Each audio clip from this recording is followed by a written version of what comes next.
Yo, yo, yo. What's up, everybody? Merry Christmas.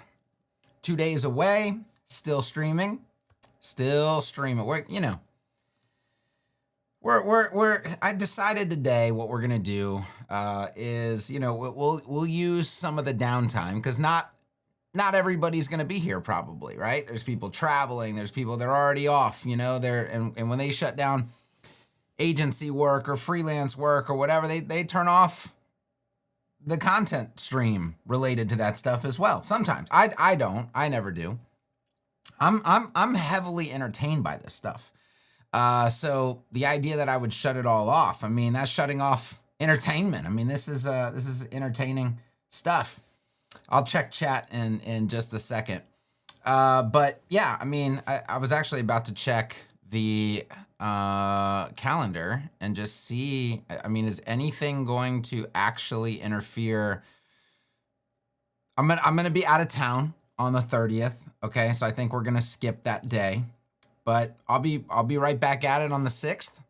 So we're gonna miss one stream. That's all we're gonna do. We're gonna miss one stream just because I'll be out of town, and that's it. That's it. Anyone who here is just obsessed. Yeah, I mean, it's the OGs, it's the people who really care. It's the, and plus a lot of people see this topic, Tailwind, they see Tailwind immediately. They're like, I'm out. Okay. But I don't think you should actually be like that. I think that having these philosophical discussions a lot of times, and we are going to talk a lot about BEM and we are going to answer a lot of BEM related questions. I did post that if you have BEM related questions, if there are things that don't make sense to you about BEM, if you want help, if you want clarification on certain BEM concepts, this is going to be your chance to get all that answered, okay? So this is going to be heavily about BEM, but it also is going to dive into Tailwind. And I think there is a lot of learning opportunity, a lot of understanding the bigger picture, understanding alternatives that go into the work that we do. Like, you should know what the alternative workflows are, what the pros of those alternative workflows are, what are the cons of those alternative workflows. And, I have written multiple articles on Tailwind. People love to read things in the article that I never actually wrote. That's one of a lot of people's favorite hobbies. For example, I wrote an article a while back. It was on the Automatic CSS blog.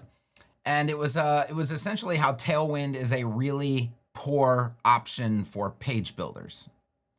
And people decided that they were going to read that as Tailwind is horrible, Tailwind is awful, Kevin hates Tailwind, Kevin doesn't think Tailwind is useful at all in any scope or form. Like, it's wild.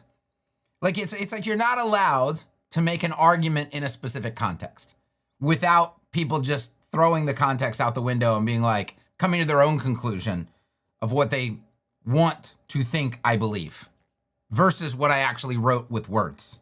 It's wild stuff. I think it's like, I continue to assume, I'm like, I just think the internet, because it's everybody. I just think the internet has an IQ problem. Like, to a degree, like maybe it's the world that just, there's a lot of people that just, they cannot comprehend context. They have no reading comprehension, or something is going on in their brain while they're reading where it's mistranslating. I don't know what the problem is, but it seems to be rampant. There's a damn epidemic of it. But that's neither here nor there, okay? I just wanted to point out, I don't hate Tailwind. I don't think Tailwind is useless. But when I argue against it, I am arguing against it in specific context. And when I am comparing it in specific context. For example, everything that we talk about today is unrelated to software development, okay? So there are two, like, Tailwind can be used to develop software, and this is on the styling side, obviously, or it could be used in web development. We are talking about Tailwind in the context of web development today. Software can be had as a conversation, but that's a different conversation, different place, different time. We're going to be talking within the context of web development here. And the entire goal of this is what actually empowers me and you and everybody around us to do our work easier, faster. Now remember, if we're going to make it easier and faster, that doesn't mean we're cutting corners. It still has to be scalable. It still has to be maintainable. It still has to be accessible. So we can't cut corners, but we want to try to work more efficiently. We want to try to work more intelligently. We want to try to work in ways that are more exciting and enjoyable. We don't want to hate our life while we're working. And so we have to analyze these different workflows and say, which one of these actually serves me best? And so that's kind of the context that we're going to be looking at all this stuff from today. Wasn't the last live the last live? That was the last Etch live. That was on the Etch channel, and that is a different story. That channel is more of a brand channel, and it shuts down when the people behind the brand go on vacation. But this channel is a free-for-all. This channel is the Wild Wild West. We can do whatever we want. Okay, questions have to be #Q. Demos have to be #demo. Let me go ahead and minimize my calendar. So here's what we're gonna do today. I'm gonna share my screen. We're gonna take on this article first. Now, anytime I or anybody else creates arguments against Tailwind in the context that we're talking about it in, one of the very common replies that you will see people use is they will link to a website. And this website is called Just Fucking Use Tailwind. That is the website. And this is the website that we're going to start our journey with. Now I debated, should we start with like, what is Tailwind? What does it look like for the people who are here, who are probably like, what are we even talking about here? Don't worry, we'll get to that. I will show you a Tailwind website. I will show you Tailwind code base. I will show you some examples of how to interpret what you're looking at and how to change and adjust what you're looking at. But we're going to start here with this site that people beat everybody else over the head with. Anytime somebody has anything to say about Tailwind, you're going to find somebody linking to this site. It's called Just Fucking Use Tailwind. And this is going to start our journey into realizing that the debate around Tailwind versus other options is not, and it never is, presented in a meaningful way. Okay, so let me share the screen here. I'm gonna zoom in. Okay, I was hoping to zoom more than that. Okay, okay, we're gonna take this from the top. And let's get an LFG in the chat. If we're ready to go, if we're ready to get this party kicked off, I had to get a little extra coffee for myself here. I should have done an adult coffee, because this is one of those topics where you might need a little extra, you know? Okay. We're going to start from the top. Stop overthinking your CSS. This is the headline of the website. Just fucking use Tailwind. You've spent years naming CSS classes, fighting specificity wars, and maintaining thousands of lines of styles that nobody understands. That ends today. Your CSS is a disaster. You've been writing CSS for how long now, and you're still sitting there staring at your screen trying to figure out what to name a fucking class. Yournightmare.css. Now, I will say, I like the general approach of this website. You guys know me. I like, guy wrote it with attitude, guy wrote it with, own your opinions. You know what I'm saying? And put a little personality into your writing. But nobody wants to sit here and listen to a fucking librarian, you know? We want real people with real ideas and real attitude. And like, this is entertaining. This is part of the entertainment experience, okay? This is fun. Now we're having a fun little debate discussion. It's like when you're playing sports.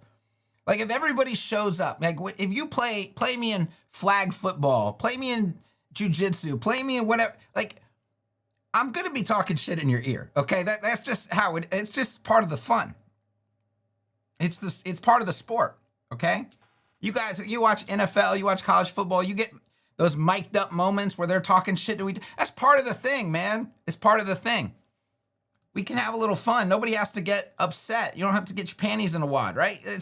Hey, just chill out. It's fun.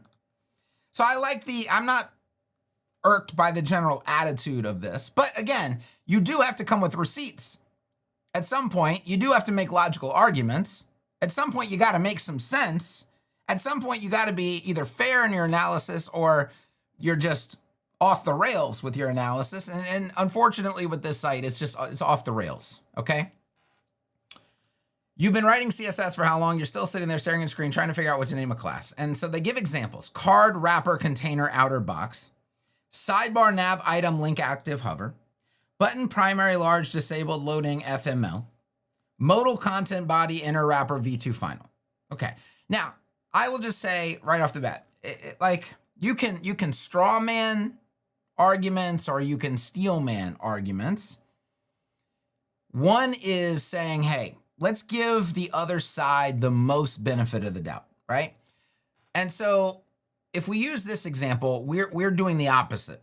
We are pretending that people who write CSS literally don't know what they're doing and are horrible at it, and they have no naming convention, and then BEM doesn't exist. Let's not use any BEM examples because we would be showing things that make sense.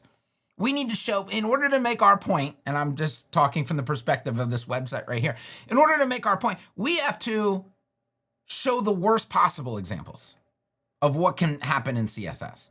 Because nobody I know would use these names. And of course these names are dumb. Nobody's disagreeing that these names are dumb, okay? We're gonna get to the naming thing in just a minute. You've got 47 CSS files, do we? Do we have 47 CSS? I don't know that we do. 12,000 lines of styles, and you can't find shit. Half of it is dead code you're too scared to delete. The other half is important declarations from 3 developers ago. If you've got half your stuff is important declarations from 3, none of your developers know what they're doing. They should all be fired. That's not CSS. It's not a practice that anybody recommends or teaches. You just have people that don't know what they're doing. And you can not know what you're doing in a lot of languages and make a mess in a lot of languages. You can not know what you're doing in Tailwind and make a big mess. Okay? So this is not an argument against anything. This is just arguing the obvious, which applies to every situation imaginable.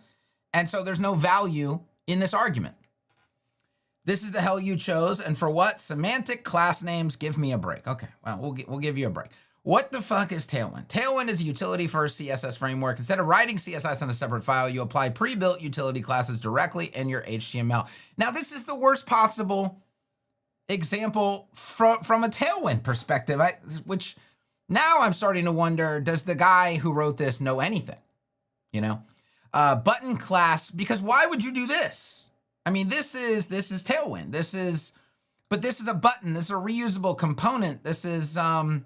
And really a button this is supposed to be a link in most applications of this would need to be a link, not a button.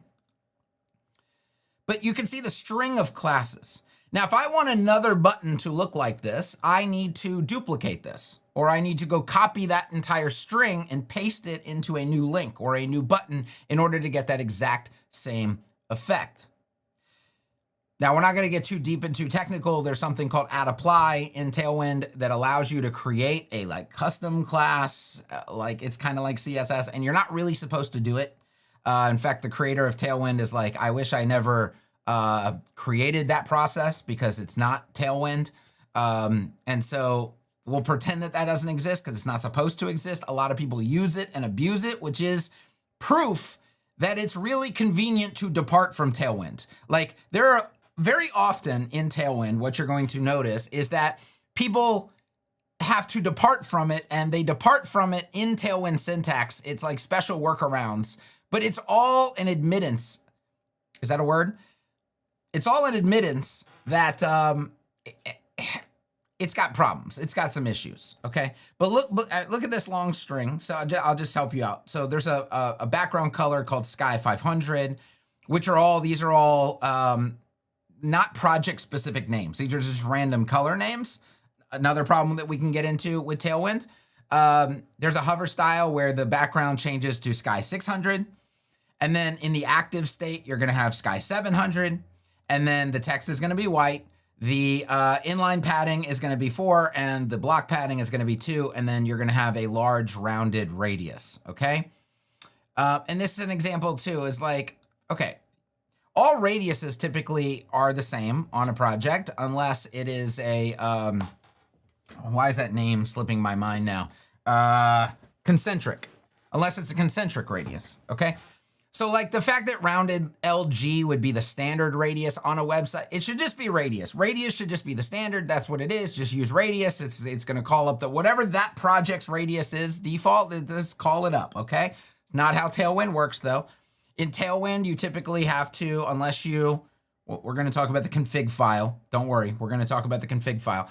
But unless you change the config file, you would need to look up, hey guys, hey, what is the radius we're using on this site? And they'll tell you, oh, we're using rounded large everywhere. Okay, then I'm going to have to go use, see, it's like I got to check. I got to do a lot of constant checks. So what are we using for padding typically on cards? What are we using for padding typically over here? What are we using for, you got to really sit down and decipher the standards that are being used on a project, or you got to get really detailed in a config file.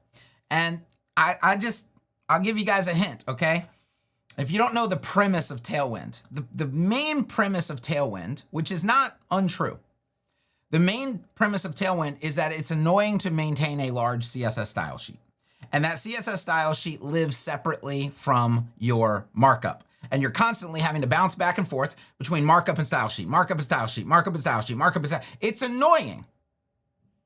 I will admit that. That's why I don't do it, guys. That's why I don't do it. That's why I don't work that way. No, why would you want to work that way? Nobody wants to work that way.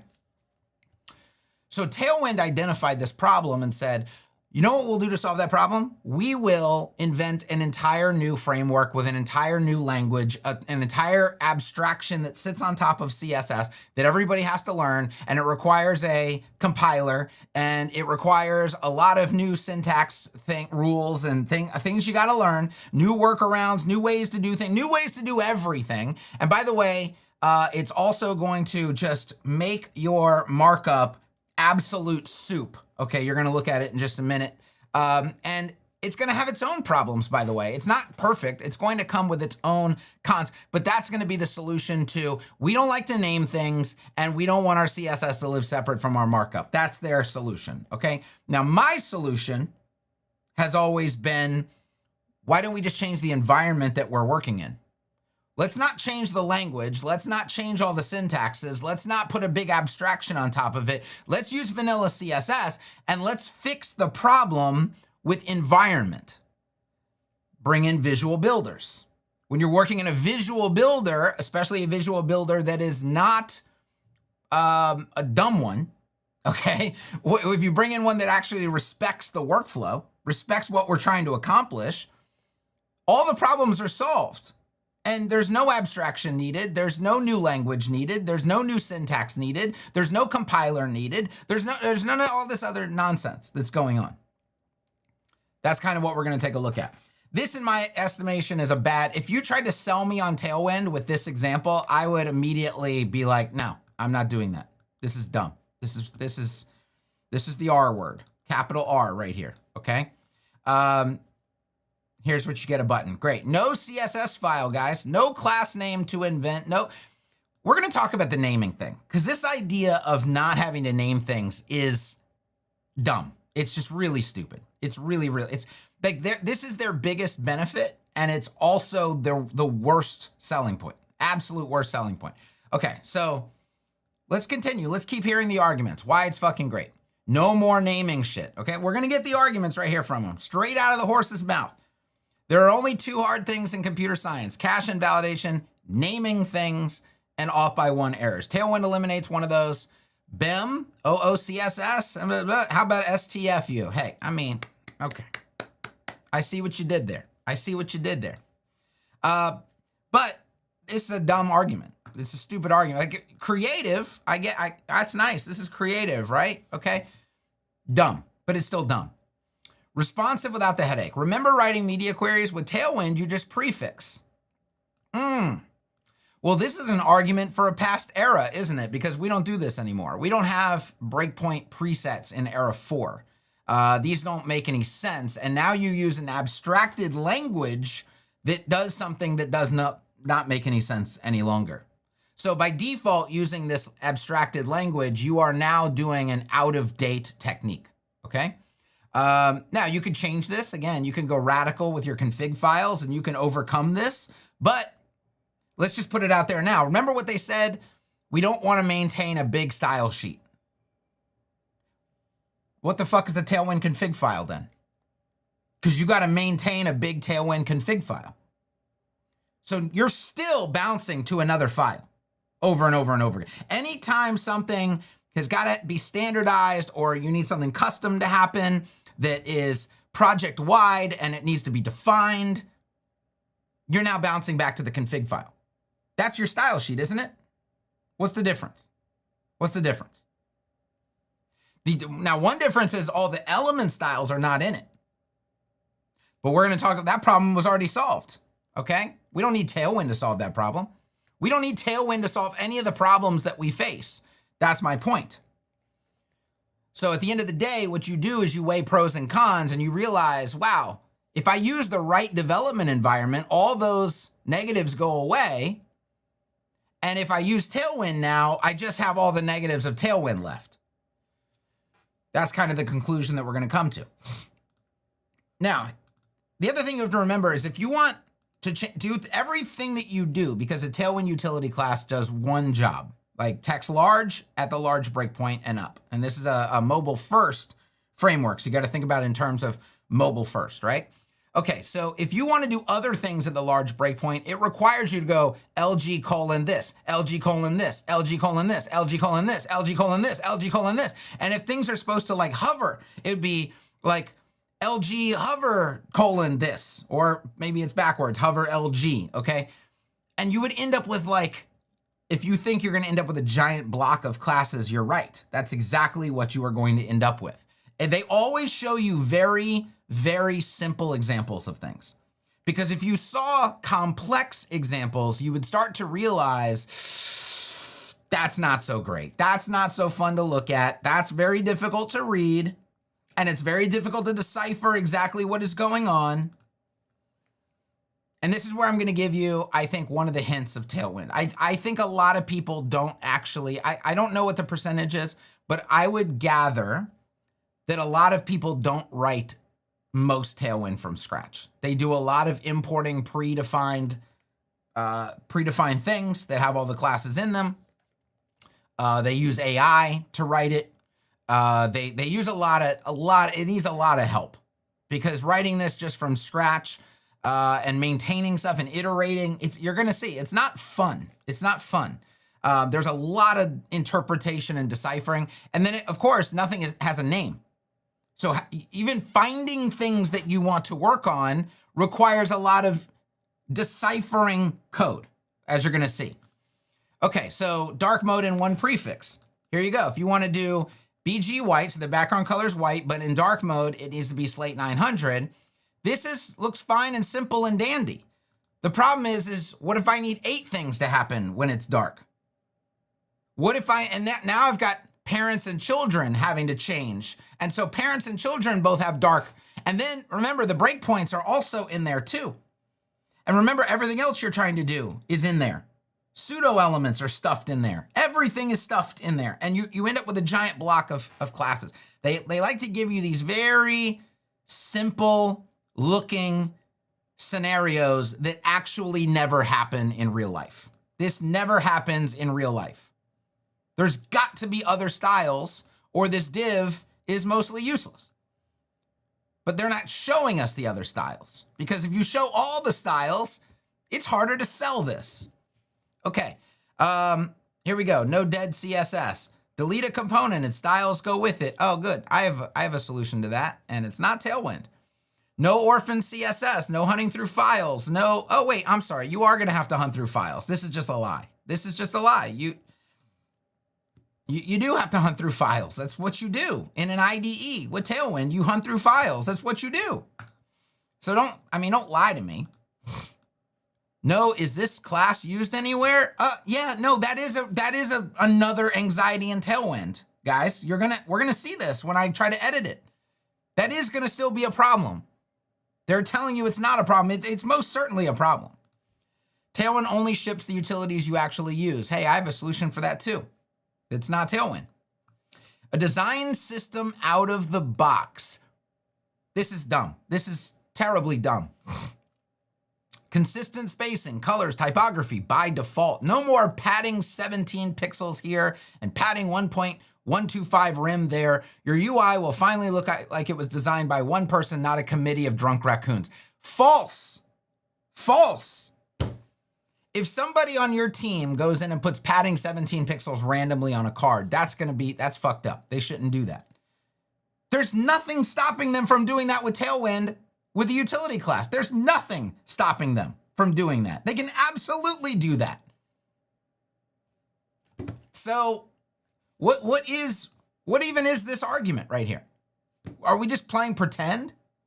We're just gonna pretend that certain things can't happen in Tailwind that happen in CSS land?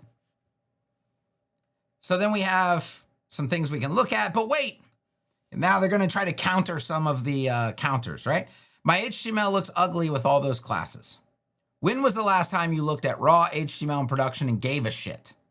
Well, when I'm debugging, I give a shit. When I'm trying to iterate styles. When Bev calls me on the phone and says the card styles need to change, or the hero section needs to do this or that.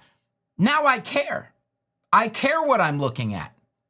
Because if I'm looking at absolute soup, that's way worse than looking at clean markup with a class name where I can easily find the styles that belong to that thing. We're gonna see that that's not so clear in Tailwind land. And I do care. So why, again, I just ask, why are we pretending? When was the last time you looked at raw HTML in production and gave it? Why are we pretending that you never have to iterate, you never have to change something, you never have to edit, you never have to go back and refactor? Why are we pretending? If your main selling point has to be based on a pretend world that we don't actually live in, it probably isn't that good of a selling point, is it? Your 3,000 line CSS file, which I don't have. I don't have one of those. Who? Is the 3,000 line CSS file in the room with us? I don't have one of those. I also don't use Tailwind. Can navigate is what's actually ugly. Not really. 3,000 lines of markup with class soup, I would say, is, even if I had a 3,000 line CSS file, if it was BEM and used nesting, that's definitely not ugly. That's definitely still way easier to find things than it is in Tailwind. Still way easier to find things. Tailwind keeps styles exactly where you need them. Well, that's an opinion, okay? In the markup, I don't need them in the markup. It's just inline styles. Wrong. Inline styles can't do responsive breakpoints, hover, focus, and active side. Okay, this is a good counter. If you say that Tailwind is just inline styles, that's a dumb argument. Don't say that. Don't make that argument against Tailwind. It's a bad argument. I need semantic class names. For what? So you can spend 20 minutes deciding if it's card or panel? Well, I mean, have you ever sat going, should I name it card or should I name it panel? Maybe you're just dumb. Maybe you're just an idiot. If it's not obvious that it's a panel and not a card, maybe you're just stupid. This is, again, not an example that anybody would actually sweat over. This is not what's hard in naming. Well, is it a footer or a header?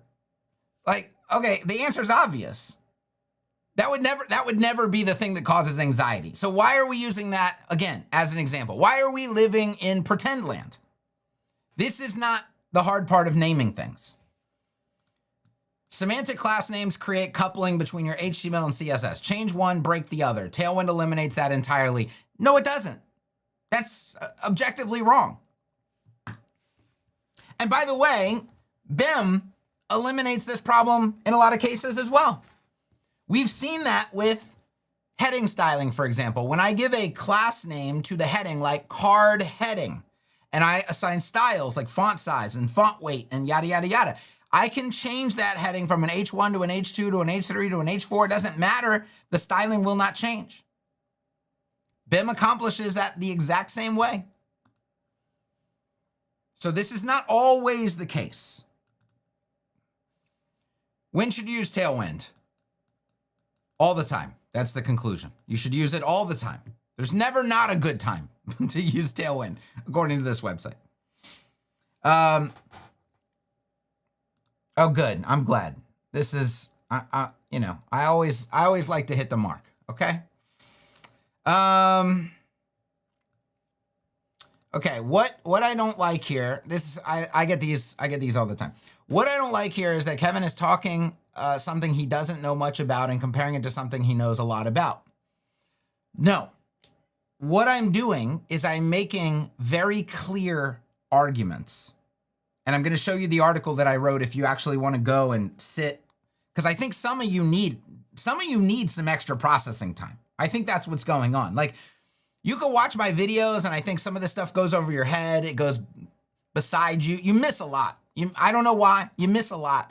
I think you should go to read the article that I wrote, and you should really read it very slowly. Read it very slowly. I didn't color code it for you, but you should probably slow down when you read it and make sure you really understand what you're reading.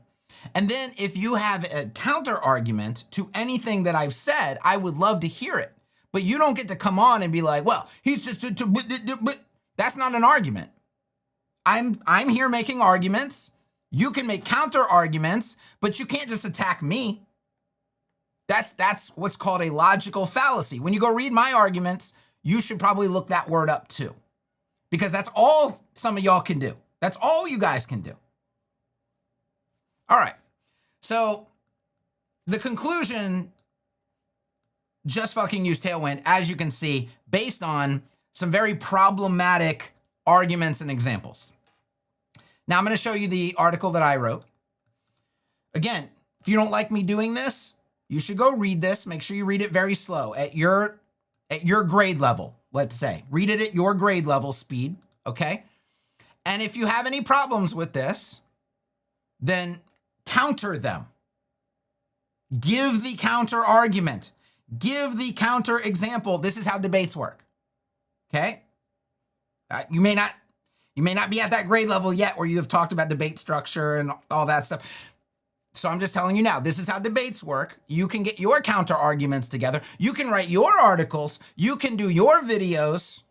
But no, you can't just come in and attack the author. It's not how this works. Okay. So let's go through it, right? This is just an opening, blah, blah, blah. Tailwind argument number 1, putting style instructions in markup is more efficient than style sheets. I'm going through their main arguments that they make all the time. And if you read the headline, again, you've got to read it very slowly. Why BEM beats Tailwind in a proper visual development environment. Now, if you compare these two in IDE land, in the same IDE, these are not going to be the same comparisons. If you compare Tailwind to some other random syntax for writing CSS other than BEM, then this is going to be a different discussion. This is why I say some of you need to read slowly. Why BEM beats Tailwind in a proper visual development environment. So we have, maybe this will help. Let's draw. Does it help when we draw? BEM, specific thing.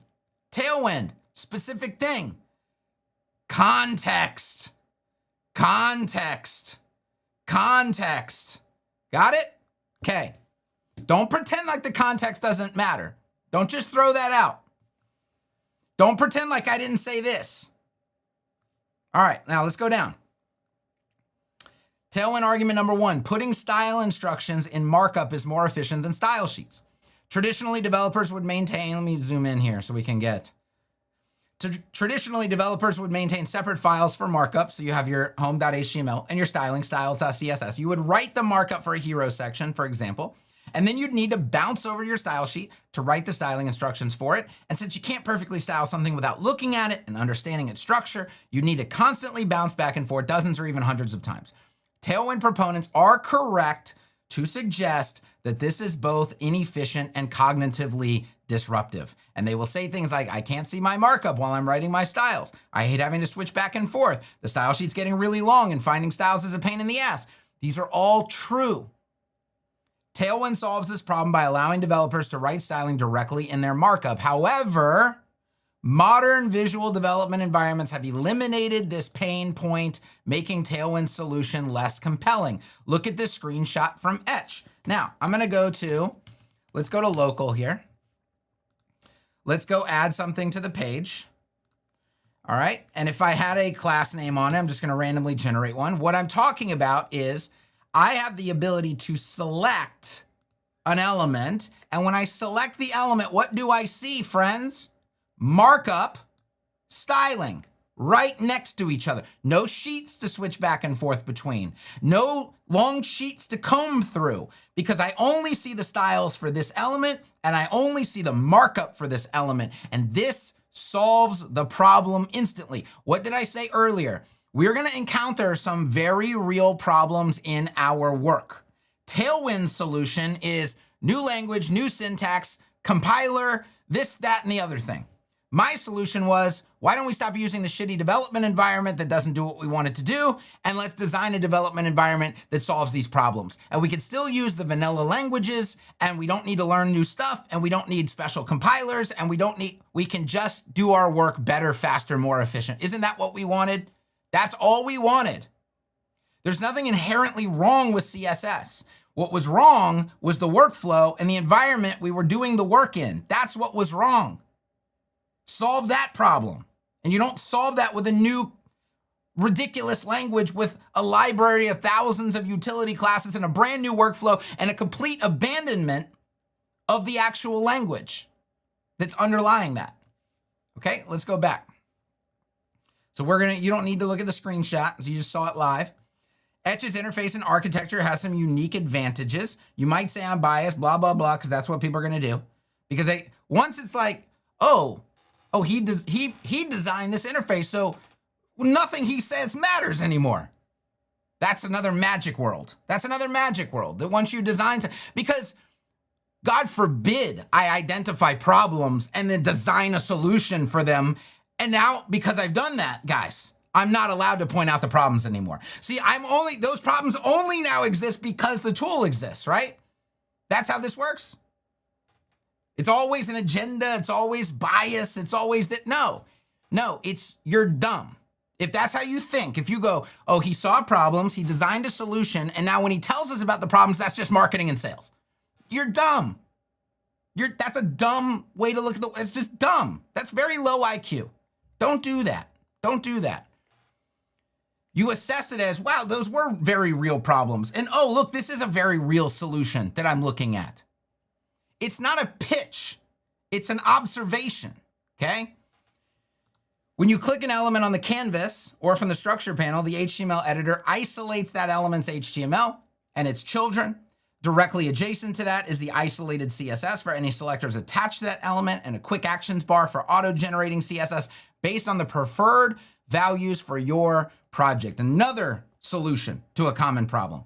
Not only do you see your markup and styling at the same time, it's isolated to the element that you're working on and isolated into individual panels, which dramatically reduces cognitive load and interpretation time. In the above example, I'm working on a star rating component. When I click on the wrapper for the stars, I see the markup and the styling for that specific wrapper. Not only does this completely eliminate context switching, it actually makes styling and restyling easier than Tailwind. Easier.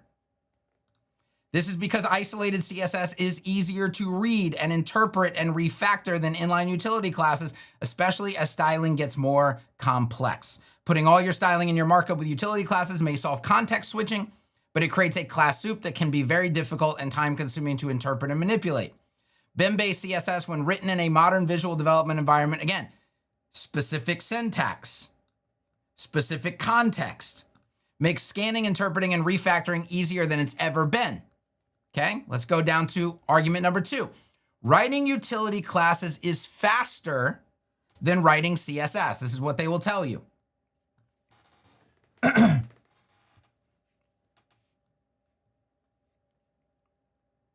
Fleming, you just got to go, buddy. You're not saying anything important. You're not saying anything relevant. You're running your mouth, and I don't think your ears hear the things that come out of it.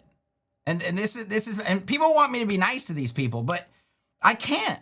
You're wasting our time. It's just a waste of time. You don't have what it takes to have this conversation. You're not part of it. You're not. It's way above you. It's way above your head. So don't bother. Like, unless you're gonna come with actual, like, good arguments, good example. Don't even bother. It's a waste of time. And they always have they never have an avatar. They never have a real name. They never have a website. They never have anything. It's always some code name and a bunch of numbers. No profile, no examples of work, no nothing. No education. They've never educated anybody on anything. They offer nothing. They just run their mouth. They offer nothing. Writing utility classes is faster than writing CSS. Writing flex call is objectively faster than writing display flex direction column. Nobody in their right mind is going to try to argue that it isn't. This is one of those arguments that Tailwind proponents suggest is an irrefutable advantage of Tailwind. Not only can this argument be refuted, but the advantages largely disappear when compared fairly. While Tailwind accelerates class writing, generating CSS automatically through visual tools eliminates the need to write it all together. A more significant efficiency gain. Again, instead of trying to memorize and learn an entirely new language and syntax for styling, I simply leverage the innovative workflow tools in my visual development environment. Etch has multiple tools that help me author CSS at speeds never before seen in web development. Auto BEM. I automatically generate BEM compliant selector names based on my component structure in the structure panel. A single click produces both the naming convention and the CSS scaffolding. CSS quick actions, visual icons for all the properties I want to add, and clicking them gives me exact values that I want. The CSS is authored for me just by clicking buttons. Recipes. Etch includes pre-built CSS patterns that expand into anywhere from 2 to 200 lines of production-ready CSS, handling both common and complex styling scenarios. Nesting. Etch uses native nesting so that users can tackle pseudo elements, hovers, media queries, container queries, and a lot of other scenarios without any additional selectors and without losing the compartmentalization of the CSS. We have auto wrapping for var and calc. I never have to write vars or calc function. I just write the variable name or the formula, and it automatically creates the function. A single click of the button inserts a nested container query or media query. Even better, it inserts it with the proper value based on the current measurement of the dynamic canvas for media queries or the selected element for container queries. None of these innovations existed before, and none of them are ever discussed in the classic Tailwind versus BEM debates. When you talk about Tailwind versus BEM in the proper context, all the advantages of Tailwind start to fall apart. Now, you can read the caveat here. I'm not going to go into it. I do want to make it known, though, Tailwind is going to work inside of Etch. If you want to use Tailwind in Etch, you can absolutely use Tailwind in Etch. We're actually going to make the fastest Tailwind workflow that has ever been seen for Etch. We are going to innovate that workflow for Tailwind users. And then at that point, maybe Tailwind makes a little bit more sense than it currently does. But right now, that doesn't exist yet. And nobody else has bothered to create it that I've seen. So, yeah. Naming things is hard. You don't have to name anything with Tailwind. Ask any developer if naming things is hard, and they'll probably nod their head yes. And while I've said the same thing myself many times, including in video tutorials, the truth is that naming things is only difficult in a relatively small number of situations.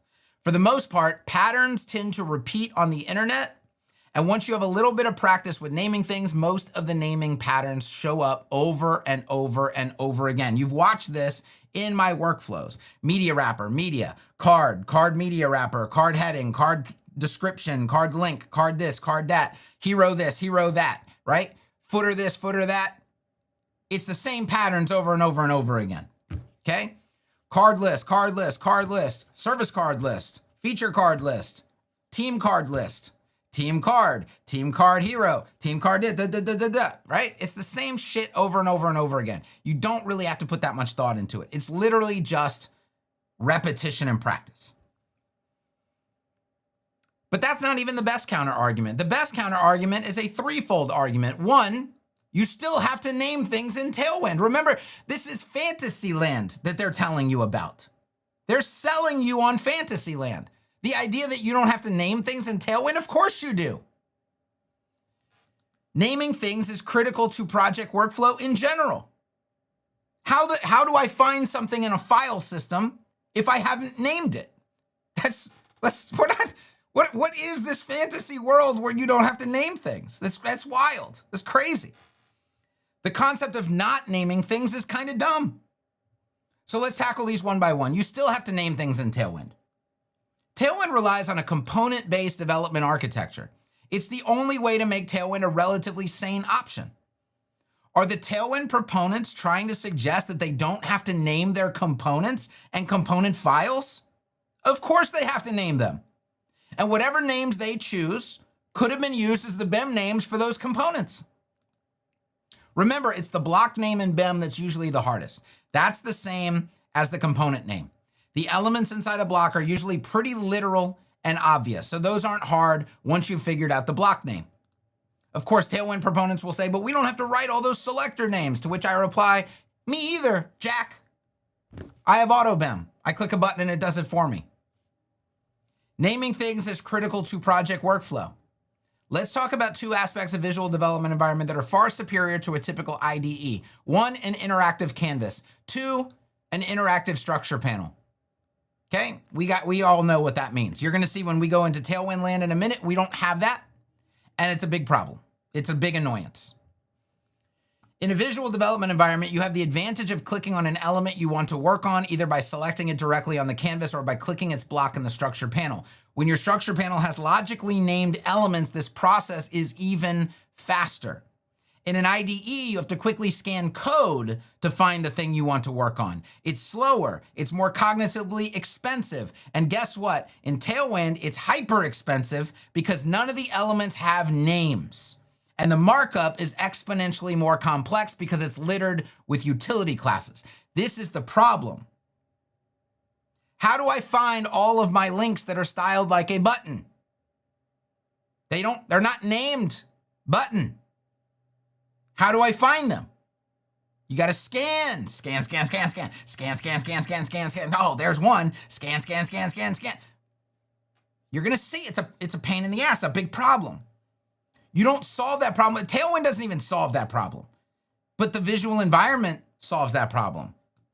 If this was hero and this was inner, and I need to go find the hero inner, there it is. They got names. When things are named, they're easy to find.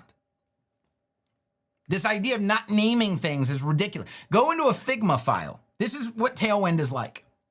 Go into a Figma file, long Figma file, many layers, and go, I need to find a specific thing. And you look in the structure panel and none of it is named. The author of the Figma file named nothing in the structure panel. Instant disqualification, fire him, get him out of here. This wild craziness. You're gonna put all this chaos on a page and not name anything? Do you hate the next person that comes? Do you hate yourself 6 months from now when you have to edit this file? Who do you hate?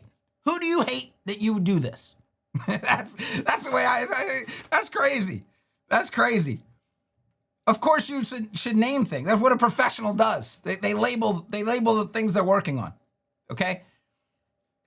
The idea that we shouldn't do this or shouldn't have to do this, it's just a part of proper architecture of a project.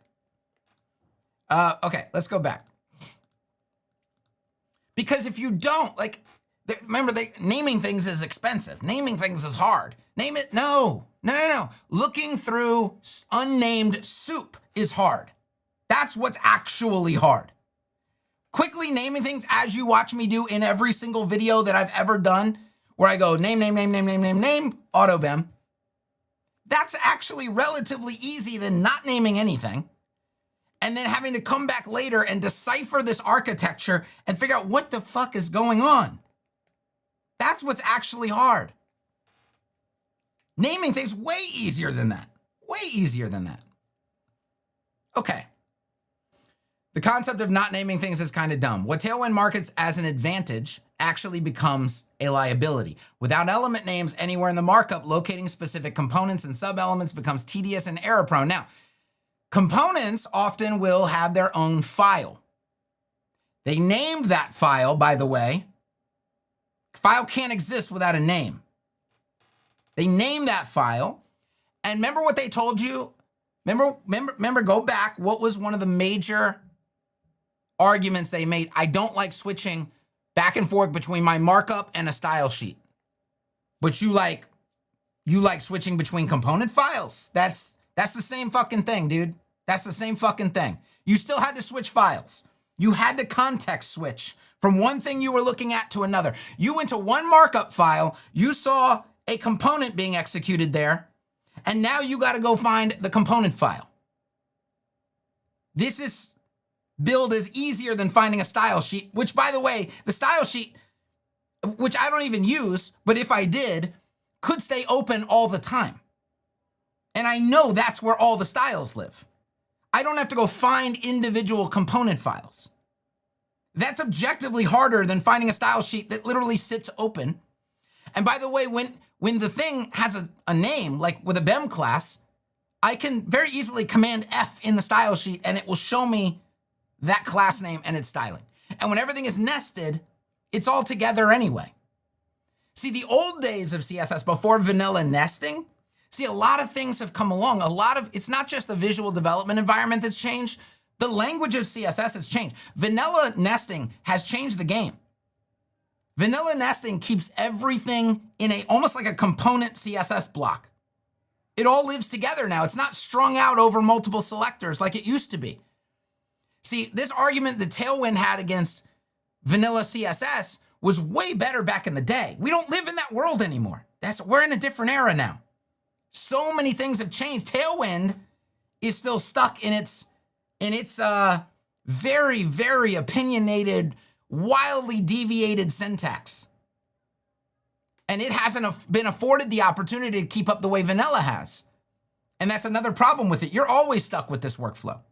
You can't take advantage of, how are you, I can't wait to see how they're gonna implement conditions, right? There's a lot of things. I just can't wait to see how they implement it with the crazy syntax. Okay, let's keep going. Imagine a complex card with elements nested 3 to 4 levels deep. In a tool like Etch, you can click the element or its name in the structure panel. You're instantly given an isolated code view without batting an eye. This is particularly valuable when team members inherit code they didn't write. Without semantic names, debugging and modifying existing Tailwind markup requires significant mental overhead to parse the class-heavy structure and locate the correct elements. The bottom line, while naming things is sometimes hard, naming things is way better than not naming things, especially when you're working in a visual environment that gives you instant clarity on your structure and instant access to any named element. Okay. Tailwind argument number 4, Tailwind creates a standard that's easy for developers to follow. Where have we heard this before? Let me check on the chat before we keep going.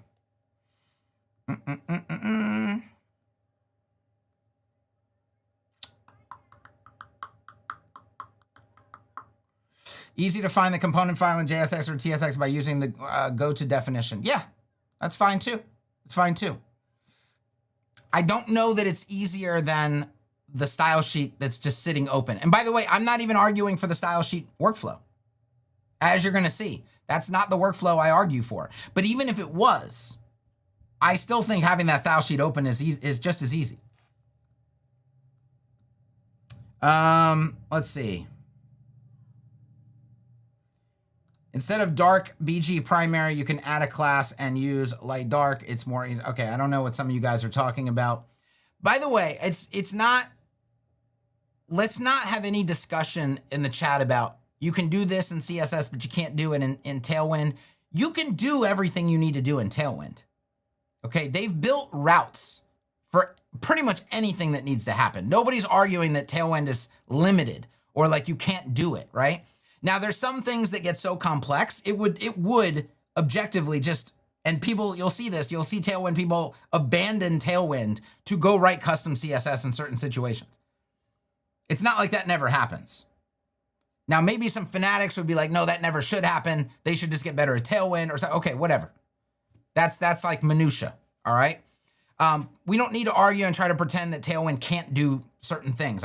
I'm pretty sure it can do most things, almost everything that vanilla can in some form or fashion. Now, the way that it does it is dumb in a lot of ways, right? Okay, but it still does it. So we're not arguing that it can't do it. So for all the people in the chat are like, well, you can do it this way. And okay, like I didn't say it can't be done. I'm just saying it's not fantastic. It's not fun. And I can do it way faster. The vanilla way with a proper visual development environment. Okay, so let's tackle this argument. Tailwind creates a standard that's easy for developers to follow. So let's talk facts. Tailwind is a CSS framework. Now here's the kicker that you might not realize. Hey, it's not the only framework. What they love to compare is Tailwind to the wild, wild west of CSS. They, like we saw on the Just Fucking Use Tailwind site. They want to compare Tailwind to an idiot who doesn't know how to write CSS doing a whole bunch of nonsense that you should never do. And being like, look at that, terrible. And then it's like if I onboard a dev, well, we're just going to let that dev write CSS however they want to write it. We're not going to have any semblance of a framework or standard. And Tailwind is the magical solution to this. Again, if we have to pretend that we all live in a world we don't actually live in order to make this make sense, it doesn't make sense.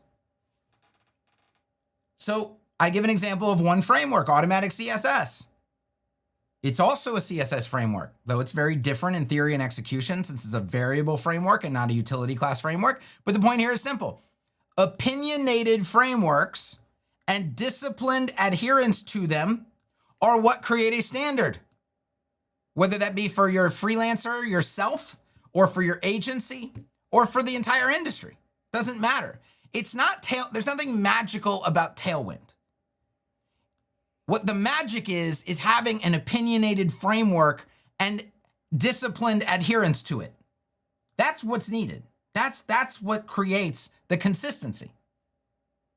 And it actually doesn't, you would get consistency regardless of, like if you use, here's where you won't get consistency. Like people love to tell me, I love core framework because I can make all my own names and I can make all my own this and I can build my own framework. And it's like, okay. And then what they realize is like, they'll do that and then they won't realize that some of the ways they name things are dumb. And so in the next project, they have to fix them. And then they have two projects that aren't actually on the same standard. And then that happens again before the third project. And then now all three projects have different names for things and different ways of doing things. And they actually haven't created any standard that way. You need an opinionated framework. That's the point of a framework. When you have opinions and you bring in a team and you train a team and you say, hey, in order to work on this team, you need to accept these opinions as reality. Now we all are in the same reality. That's where a standard comes from. That's where consistency comes from. You can't have a bunch of competing opinions and end up with consistency. You need an opinionated framework. If your framework is not opinionated, this is what, automatic CSS too opinionated.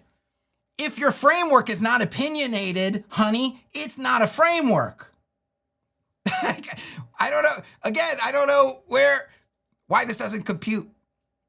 Why does this not compute? You need the opinions. That's the whole point of a framework.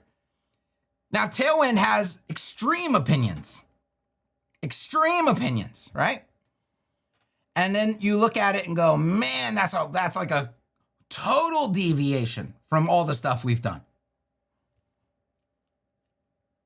And then you look at the cons of that opinion. And then you have to weigh that, right? Okay. Tailwind is not the only option for doing this. BEM is a mental framework. BEM is a model, an opinionated. Guys, opinionated. This is how you should write a class name for a block. For elements, this is how you should write the class name. For modifiers, this is how you should write the class name. Opinionated framework. And then everybody learns BEM. Everybody uses BEM. Guess what you end up with? Massive consistency. That comes from opinionated frameworks. Because if your framework, let me reiterate this, because I have to say it. Sometimes I have to talk very slow for certain people. Sometimes I have to say it 10 times for certain people. If your framework is not opinionated, it's not a framework. A framework is a consistent method of doing something, not a, well, today I just feel different about it. ACSS serves as the standard for tokenizing project values. You combine them. BEM is the framework for writing selector names. ACSS is the framework for your values. You can teach BEM and ACSS way faster and easier than teaching a proprietary, heavily abstracted, heavily abbreviated, standards deviated framework like Tailwind. Why? Because I can teach BEM and ACSS at the same time I'm teaching vanilla CSS, because that's what it is at the end of the day. It's vanilla CSS. To teach Tailwind, you have to teach vanilla CSS first, and then you have to teach the abstraction layer. That's two different separate learning curves. Because it changes the language, it changes the location, it changes the syntax, it changes the entire methodology. So you have two things to learn. Two big things to learn. With CSS, ACSS, and BEM, you have one thing to learn. One thing to learn. You read that right. I said standards deviated framework like Tailwind. While Tailwind advocates position it as a new standard, it actually represents a departure from established web standards. It requires custom build processes, introduces implementation workarounds, and challenges the traditional separation of concerns principle that has long guided web development practices. Want to know what solved all the problems with traditional CSS without having to introduce some entirely new and convoluted approach to styling? Modern visual development environments. We change the environment instead of the language. All the problems went away, and now we can get the most from the vanilla spec without jumping through 1,000 hoops and adopting an entirely new model that comes with a significant learning curve and a long list of cons. More on that in a moment. Tailwind argument number 5. JIT compiling makes projects insanely lightweight. Let me pause here and check the chat, okay?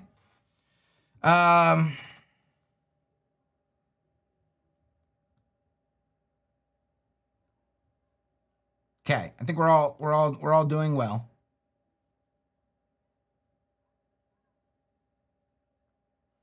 Here's this. We're gonna get to Yarov's right here.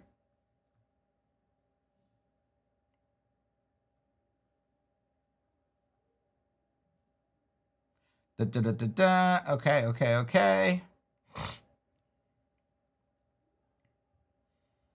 All right.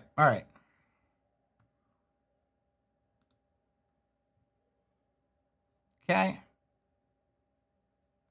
All right. Tailwind argument number 5. JIT compiling makes projects insanely lightweight. Tailwind has thousands of base utility classes and is infinitely expandable based on how a user sets up the config file. In a normal CSS environment, this would spell disaster for performance. Thankfully, Tailwind offers just-in-time compiling, which scans your code for classes used and only loads the CSS for those classes. And since all your styling is based on utility classes, it doesn't matter how many times you need flex direction row, that CSS property is only loaded once. Tailwind is extremely performant. See how I give credit, but then we also have to reassess the context, because Tailwind versus random vanilla global style sheets is not Tailwind versus ACSS, BEM, and Etch. These are two totally different things that we're comparing. We need apples to apples. It's not exact, but we got to get as close as possible. Granny Smith versus whatever, still the same family. We got to get as close as we can possibly get. That's probably its best feature. But once again, modern visual development environments step up to compete.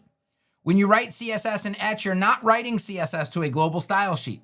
You're writing CSS to a selector attached to an element within a dynamic selector system. And guess what this selector system does? It tree shakes in very similar fashion to JIT. It scans the page for selectors you actually used and only loads the CSS for those selectors. This eliminates tons of unnecessary CSS for a given page and dramatically improves performance. Now, if you have multiple blocks on the same page that's at flex direction column, for example, those rules will show up multiple times. And this is less efficient than Tailwind. But once the major tree shaking is done, the small amount of duplication that's left over is inconsequential and most likely incalculable from a performance perspective. There just isn't enough of the duplication to make any difference whatsoever. See, most Tailwind comparisons pit its JIT compiler against legacy global style sheets, an extremely unfair comparison. When measured against Etch's dynamic selector system, which similarly eliminates unused CSS, Tailwind's performance advantage becomes marginal. Tailwind wins, but it's more of like a participation trophy. It's not really that consequential. So bottom line, are the advantages of Tailwind worth the cost? And we're going to look into the code base. We're going to look at a Tailwind project, okay? Very, very small Tailwind project, just to familiarize some of you with it, because you may have never seen it before. You don't even know what's happening, how it works, what it's doing. And then we'll look at BEM. We'll answer a bunch of questions about BEM. Need to get your questions in now, I would say. Put hashtag Q in front of your question. Put hashtag demo if you want a demo. Okay. Before modern visual development environments emerged, Tailwind's value proposition was considerably stronger. This article focuses specifically on how Etch and similar visual environments change that calculus. With all the major problems of vanilla CSS solved by things like Etch, BEM, and automatic CSS, the Tailwind pros and cons list seems to tip heavily toward being mostly a cons list. Let's go over some of the cons of Tailwind. Complex abstraction requires another major learning curve. There's no defeating that. It's just a fact. It's just an absolute fact. Requires more lookups to stay consistent instead of using t-shirt based tokens for things like spacing and typography, etc., which have configurable values. You have to constantly look up which utility classes are being used as the standard for any given project. Now, there are ways to tokenize those things. There are ways to create custom class names in Tailwind. That relies on you going back to the config file, which I already said is kind of like a global style sheet. What are you doing? I thought that was bad. I thought we weren't supposed to do all that context switching. So if you're going to make that argument, you kind of are countering the argument you made earlier about global style sheets, in my estimation. Requires a major deviation from traditional workflows. Requires components in many areas where BEM doesn't, opening the door for over-componentization because you have no tool like BEM. You can't globalize the styles as easily. Unless, again, you do a workaround that you're not really supposed to do because it's kind of antithetical to Tailwind. So you have to componentize almost everything that repeats. Hard to make sweeping style changes, hard to read, decipher, and iterate existing elements. Relies heavily on multi-cursor and find-replace workflows, which are more unpredictable, time-consuming, and error-prone than BEM modifications. And this is one reason I said you absolutely are a crazy person if you're going to use BEM in a page builder. Because a page builder is not a file system. And it relies heavily on a file system-like approach to multi-cursor and find-replace. I'll show you what I mean in just a minute. You can't do that stuff in a page builder. You can multi-cursor edit in Etch, but that's rare. That's rare. But you can't find replace. You can in Etch, but it's on that page. It's not a file system find replace. Your hands are very tied in a page builder in ways that in an IDE they're not. And Tailwind, trust me, relies on that file system approach. Doesn't handle everything gracefully. Users often still write custom CSS for many complex scenarios. Makes diff assessments tremendously noisy since all styling changes show up as markup diffs. Requires a build step, which isn't necessary in a tool like Etch. Now, in all fairness, if your project already requires build steps, it's a non-issue. But in page builders, we don't require a build step. And so, to add these things on top when it's not necessarily necessary, it's a con. Remember, we're not comparing a no cons framework with BEM. Tailwind has plenty of cons that you must consider. Of course, BEM is not perfect either. There is no perfect solution. All I'm pointing out is that the debate between Tailwind and BEM has radically changed because CSS has evolved a lot and our development environments have radically improved. We've entered a new era of development. With modern visual environments, proper CSS methodologies, and evolved standard support, BEM offers compelling advantages that merit reconsideration in this debate. If you're a Tailwind fanatic or your entire agency is heavily invested in Tailwind, you may not want to switch. But for people weighing one workflow against the other because they're unsure, I would personally recommend the BEM plus ACSS plus Unified Development Environment workflow. And then, of course, you're welcome to chime in. Let's get out of here. This is on Geary.co. If you go to the blog now. Right here at the top, why BEM beats Tailwind in proper visual development environment. Okay, that'll get you here. I would encourage you to go read it. I'm going to go ahead and close out of it. Let's unpin and then we can close. Okay, we have Etch. I already have it there. Let's close this one. We don't need this site anymore. This site, like if you link me to this site, you either, one, are not intellectually honest. Two, you're just not very bright. Like if this is the line of argumentation you're going to use, I mean, we already dismantled it. If this is the line of argumentation you're going to try to use, you're either intellectually dishonest or not very bright. And I don't know which one to default to. I've had this inner conflict of like, do I assume they're not bright? That's kind of insulting. Or do I assume that they're morally bankrupt? Like, which one is worse? Which one would you rather be? I don't know. It's one or the other. It's one or the other. You're either not bright enough to realize that these are horrible arguments, or you're offering this because you're not an honest actor. I don't know which one is better to default to thinking about people, but I find this kind of thing insulting, right? Like when you just give me just like very low IQ arguments, that insults my intelligence. Like, no, I just feel like anybody would read this and be like, this is not the way the arguments should be done. So it's insulting to like be given that as like, here's my counters. By the way, you're using somebody else's content as your line of argumentation. I don't know. That's why I have no patience. I just don't have any patience for these people.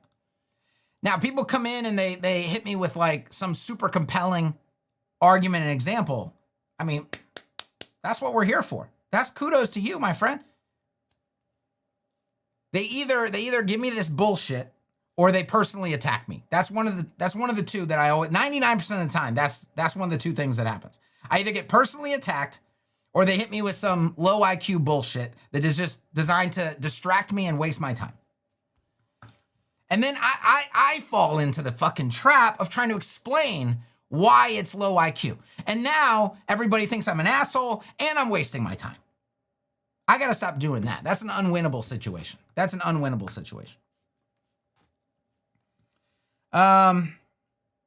Okay. So let's go in and look at this Tailwind project. I had AI, because I keep getting told that AI is so phenomenal. I had AI whip this up for us. This is a Astro Tailwind project for a landscaping company. And I'm going to, I want you guys to decide what needs to change, okay? What needs to change? Kevin, I think this is not fair to compare Tailwind versus BEM for a page builder. Why not? Why is it not fair? Was it fair to compare Tailwind to what? Just the vanilla CSS spec with no agreement on how the CSS should be written? You're going to compare Tailwind to the Wild Wild West of CSS? Is that a fair comparison?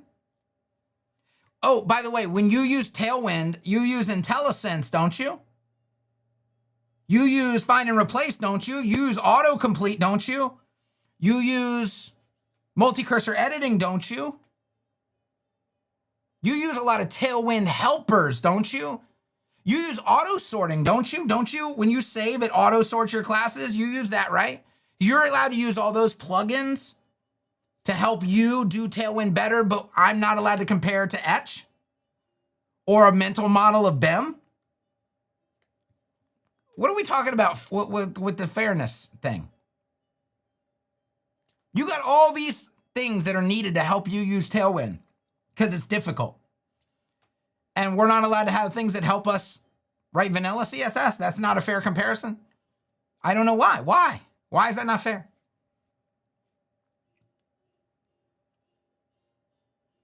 All right. What do you want me to change? What do I need to edit here? What do I need to? By the way, let's look at some fundamental things. All websites need a consistent gutter.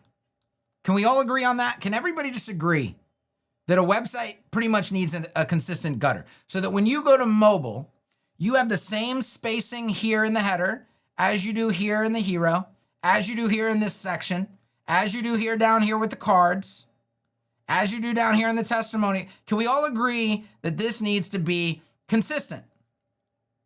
Otherwise, your site looks jacked up. Why you got different gutter in your footer than your header? Why you got different gutter in your hero than everywhere else? Why isn't your content in alignment with your logo? Why? It's jacked up. If you don't have a consistent gutter, it's jacked up. Okay, we can all agree on that. Let's see. I'm gonna get the code base for you. We're gonna look at how Tailwind approaches some of these things. So this layouts file is kind of like your index template, right? It's got main in there with a slot. It's got your nav up here. It's got your whole footer down here.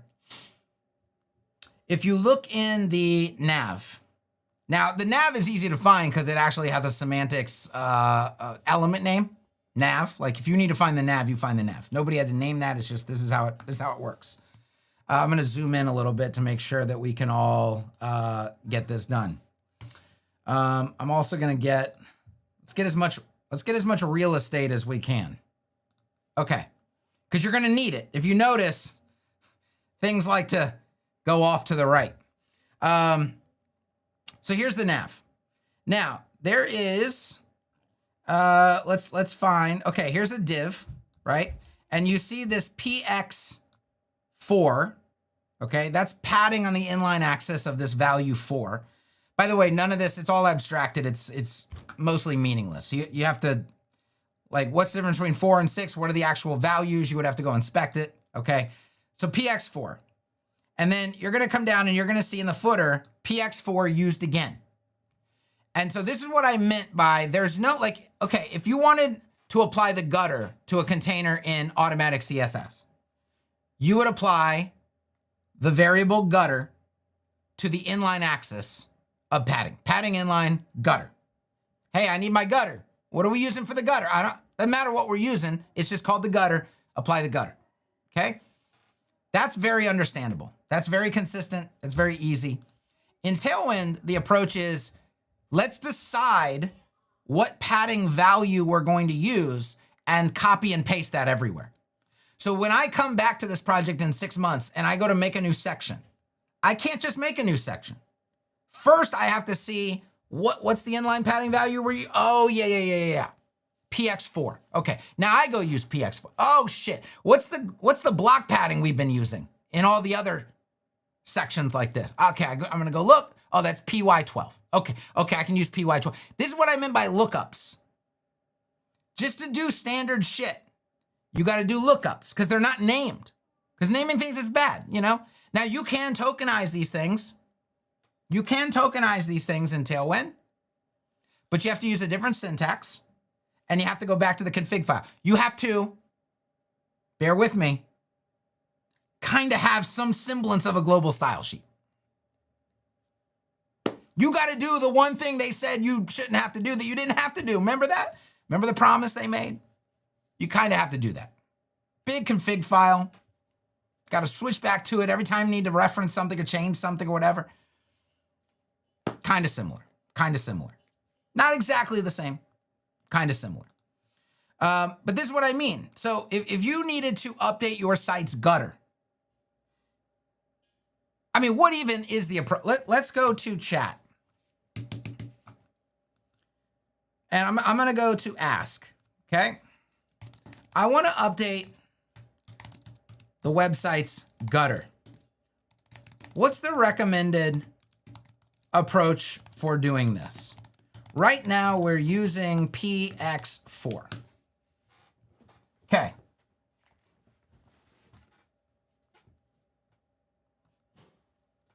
Now, mind you, in automatic CSS, you would just go to the gutter variable and update the gutter variable, and you're done. You're just done. You're just done. Reviewing the current layout structure, checking, you're using PX4 in multiple places, okay? Recommended approaches. Add a custom utility class in your Tailwind config file. Oh! Let me translate that for you. Go to the Tailwind global style sheet, okay? And add this. Which I would argue, by the way, is far more convoluted than just writing the CSS for a utility class called gutter. Seems to be a little bit more involved, right? Okay. Then replace PX4 with gutter throughout your code base. But hold on. There was no context as to when PX4 was used for the gutter and when it was not used for the gutter. So we already fucked this project up. Now I can't go replace all PX4s because that could be used in cards. That could be used in any number of other places. How do I know where that was only used for the gutter? Without assessing section by section by section, element by element.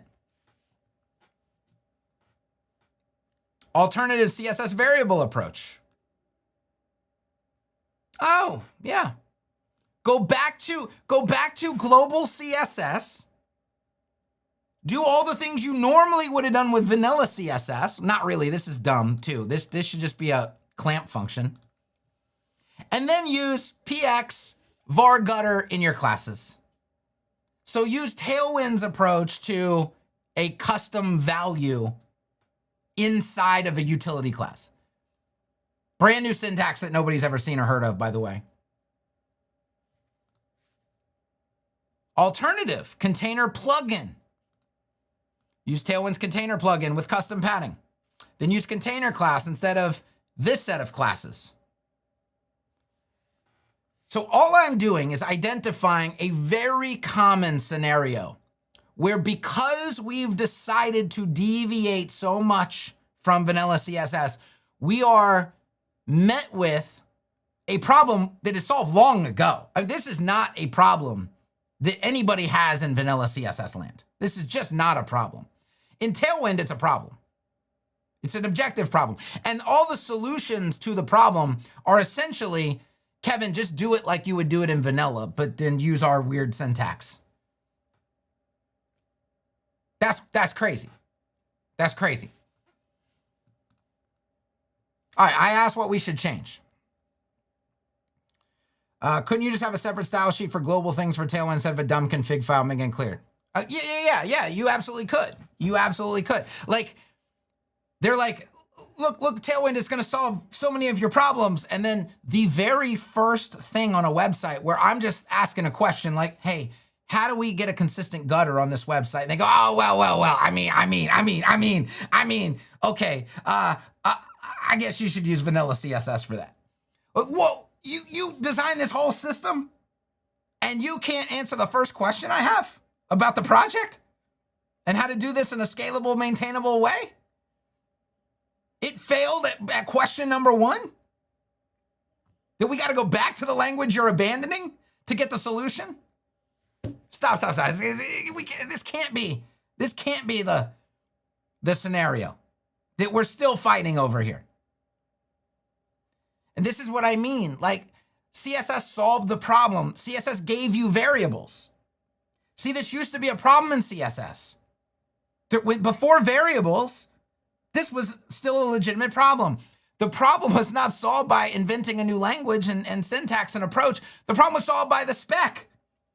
The spec was like, oh, people need to have variables so that they can go padding inline gutter and move on with their life.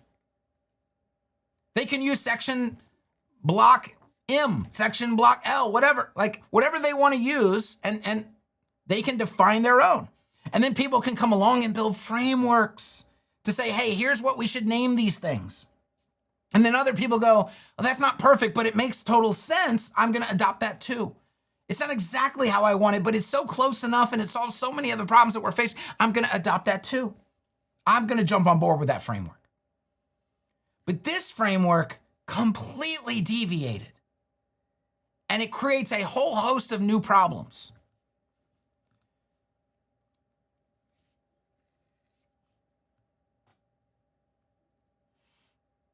I think that what you're trying to say is that ACSS is better than Tailwind, but you forgot that Tailwind keeps ShadCN and many other UI systems maintain consistency as ACSS for WP. Look, anything that's built for a framework is going to be consistent to that framework. It's not an argument for Tailwinds. That's just an argument for frameworks.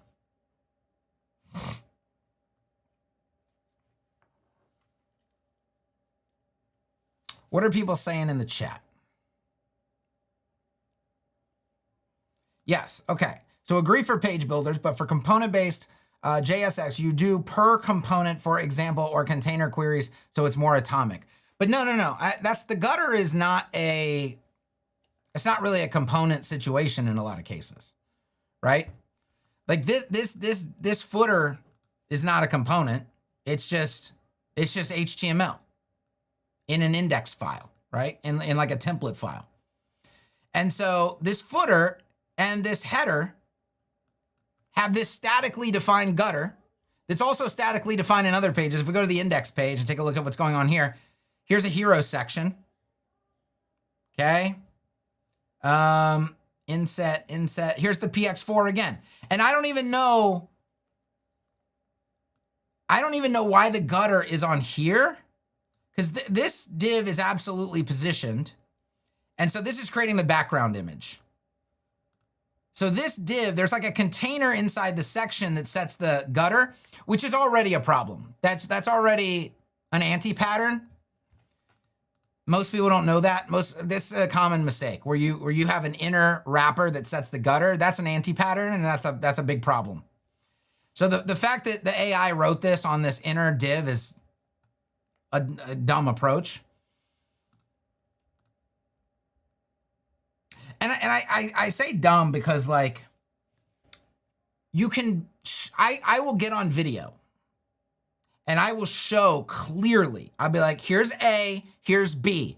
Here's the laundry list of problems with A. Here's no problems with B. Clearly demonstrated on video for anybody to watch, and it won't stop people from coming to me and going, that's just your opinion.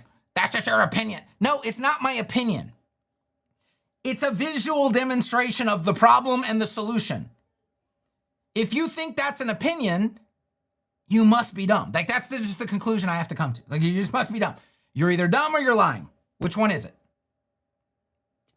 I would hate that you're lying. Or you could just be, maybe you're not dumb, maybe you're just ignorant. Maybe you don't want the answer. You don't want the information. You just want me to be wrong. I don't know what it is. But dude, you cannot watch a visual demonstration of reality and then go, that's just your opinion. It's not, though. That's the whole point of the demonstration. I show the problems, I show not problems. What is left to talk about? Like here, we should all be able to agree that PX4, statically listed everywhere there's a gutter, is not a good approach. If you can't agree, I have to start asking, are you dumb or are you lying? Or what is the agenda? Because you can't be like, yeah, that's great. That's a great approach to having a site gutter. To making sure that this gutter is consistent everywhere, this is a good approach. You can't tell me that. It doesn't make sense. It doesn't compute. The math doesn't math. Okay. You guys didn't tell me what you wanted me to change. We have a whole website right here. Like, just name something on this page. I know you can't go to it, so you have to see it on my screen. But like, and I'll give you a hint. This card was a component. componentized right here, okay?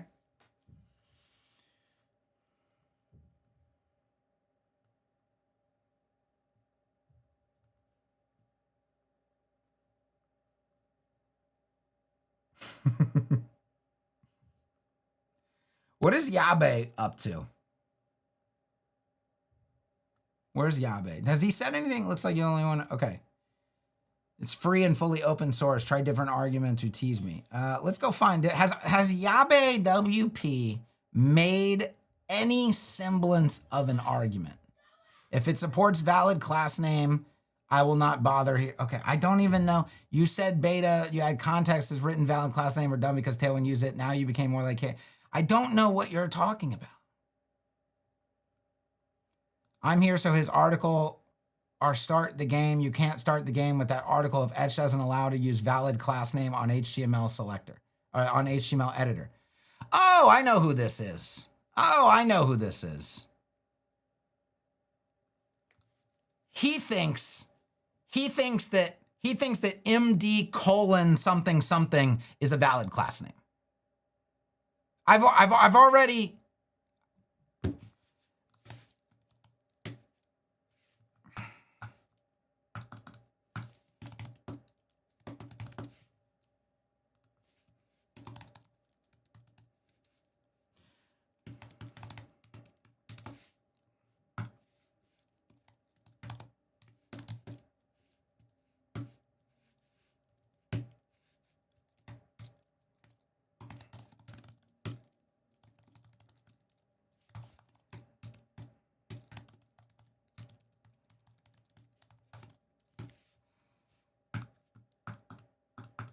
Where's my box? Where's my box? You keep wanting to come here and tell me Etch doesn't even accept valid class names. That's why I can't use Tail. That's not a valid class name. It requires special handling. See, this is what I mean. See, I have a camera. I have a stream. I have a computer with screen share. We can all look together. Oh, Etch is terrible because it can't do simple standard class names in Tailwind. That's not a class name, my guy. This requires special handling, and we can add it, but we haven't added it yet because we have bigger plans. We didn't add the parsing engine that's required to parse that into a class name that the browser can actually read properly. So this is not a deficit of Etch. Etch can't use. So what did he say? Etch used what was the exact words? I can't even find that comment again. This is what I'm talking about, though. You guys got to understand why I have no patience left, and no, I can't tolerate these kinds of people any longer. They just talk absolute nonsense. It's just nonsense streaming out of their mouths all day long. Every day of the week, and I just can't tolerate it. I don't have patience for it anymore, and I can't block them fast enough. Here it is.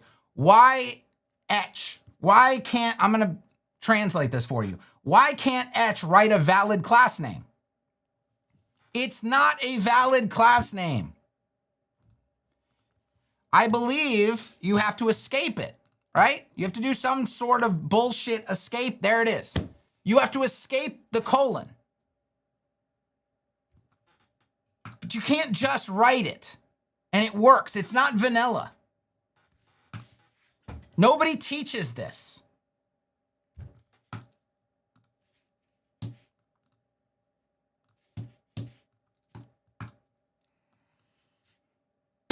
When you do vanilla things, you get an output. You do correct syntactically correct things, you get the output. When you break syntax, you don't get the output. That's not an Etch problem. What do you think CodePen? Oh God, CodePen's so underpowered. I couldn't write my box. I couldn't break syntax and have CodePen fix it for me, so it's underpowered. Stop it. Stop this. It's nonsense. Stop it. Again, it's like it's an insult to people's intelligence.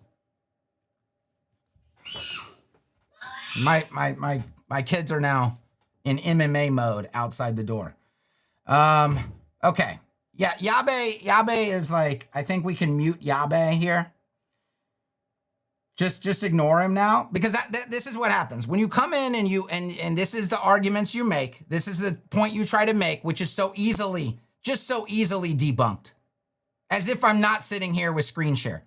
So easily debunked. Then we can't take you seriously. We now know, okay, this individual cannot be taken seriously.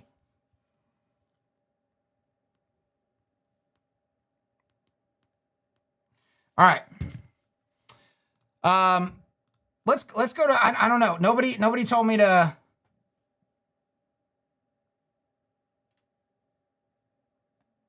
I think he just wants the HTML editor to validate correctly. His CSS will render it. No, I don't, because it will break the selector if you add it to our selector system. Okay, here we go. Jonathan says, I think everyone agrees that PX4 everywhere for a gutter is bad practice. AI will do this. Real projects that use Tailwind will create classes for gutter. BEM plus Tailwind. I don't know who says to only use Tailwind utilities. Well, a lot of people say to only use Tailwind utilities. But again, the solution, my point was the solution violates the initial argument of Tailwind. That I don't need a style sheet. And I actually need both. I need a style sheet and I need a config file. So we added another layer, right? That was my point. That if you say utility first, and then there's a lot of things you can't do with utilities, and you got to have special workarounds and special files and special this and special that, you're violating the original argument.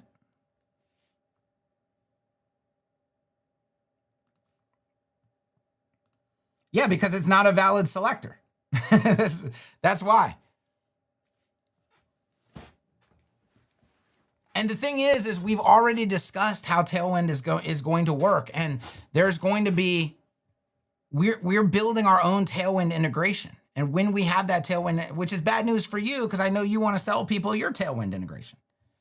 But we're going to have, like I said, the best engineered Tailwind integration that's ever been engineered. Because I'll fall back. I can come on these streams and I can make my case as best I can make my case. But there's still going to be people that are like, no, I still want to use Tailwind. All right, go for it. And I'll help you to the best of my ability. I'll try to make the best Tailwind experience that we can possibly make. Because at the end of the day, I want my arguments to win. I don't want to force people. I don't force people to use ACSS. I don't force people to use BEM. I don't force people to do anything. I try to make my case. And then people get mad at me for trying to make my case, which is wild. I could just force people. We could be like Apple. We'd be like, no, you got to do it our way. If you're going to be in this ecosystem, you got to do it our way.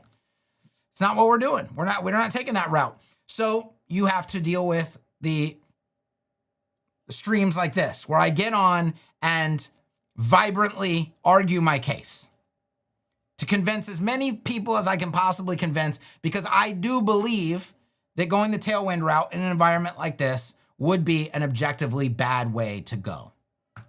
But again, I'm not going to stop anybody from doing it. Let's fix the AI slop for the left orange border.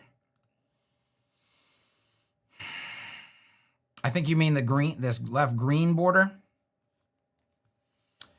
So let's go find these cards. Okay, it's what our customers say.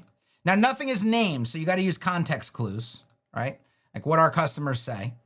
Now, I might know what I named this component if I had actually built it, but I didn't build it. AI built it, so I don't even know what it named it.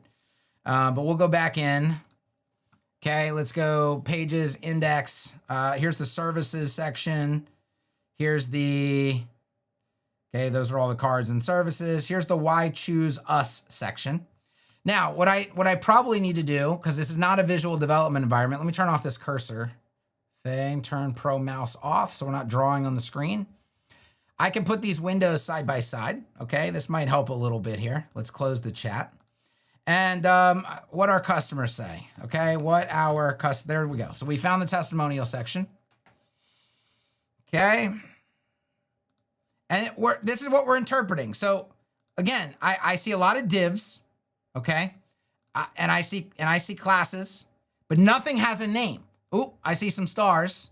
So is this div the card or is this div the card? I got to start looking at, I got to analyze structure now. Okay? It's a lot to look at. It's a lot to figure out. Here's this. Here's the image. So we got to go up even further. This must be here's the grid. Here's the card. But if I had a BEM name, I could have just found the BEM name and found it, right? If I had a visual development environment, I could have just clicked on it and I would take them right to it.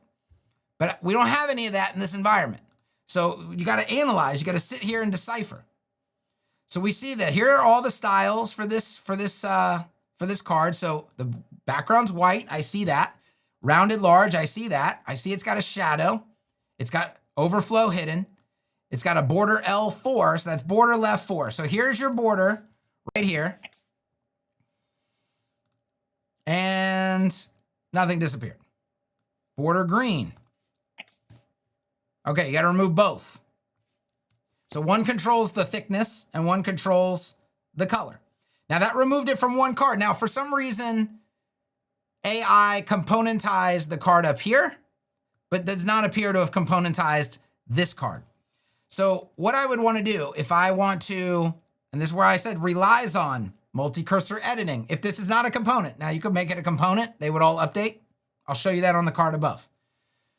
But I've got to find all instances of border L4. And then I got to make sure I didn't select, maybe something else has border L4, border green that's not these cards. I now have to make sure I'm not over selecting. I can multi-cursor remove and now they've removed. Or I could change the word green to probably something like purple or whatnot. And now they all change. I'm multi-cursor editing these things. But again, this only applies to this one page I'm working on. This doesn't apply to the cards that are on the other page. Now, you would probably argue with me and say, well, Kevin, Tailwind should have componentized that card, to which I would say, you're absolutely right. So stop telling me Tailwind AI is so good, because it missed an obvious problem right here. That I got to what? I got to check up on it now? Well, if I got to check up on it every single time it does something, one, that's not fun. Two, it's annoying. Three, it's just as slow. Remember, AI is so good at this, Kevin. It's so good at this. Well, I ran an attempt here where it failed to componentize an obvious thing that should have been a component. And by the way, it didn't even do things consistently because up here, these don't have names, so I can't find them. I'm going to have to find their content. So landscape, design, example card. So it created a component for these, but decided not to create a component for these. It was not even consistent in its own effort. Because I didn't tell it what it should component or not component. I just said, build me this. It decided to componentize one thing and not another thing. That's annoying. So example card.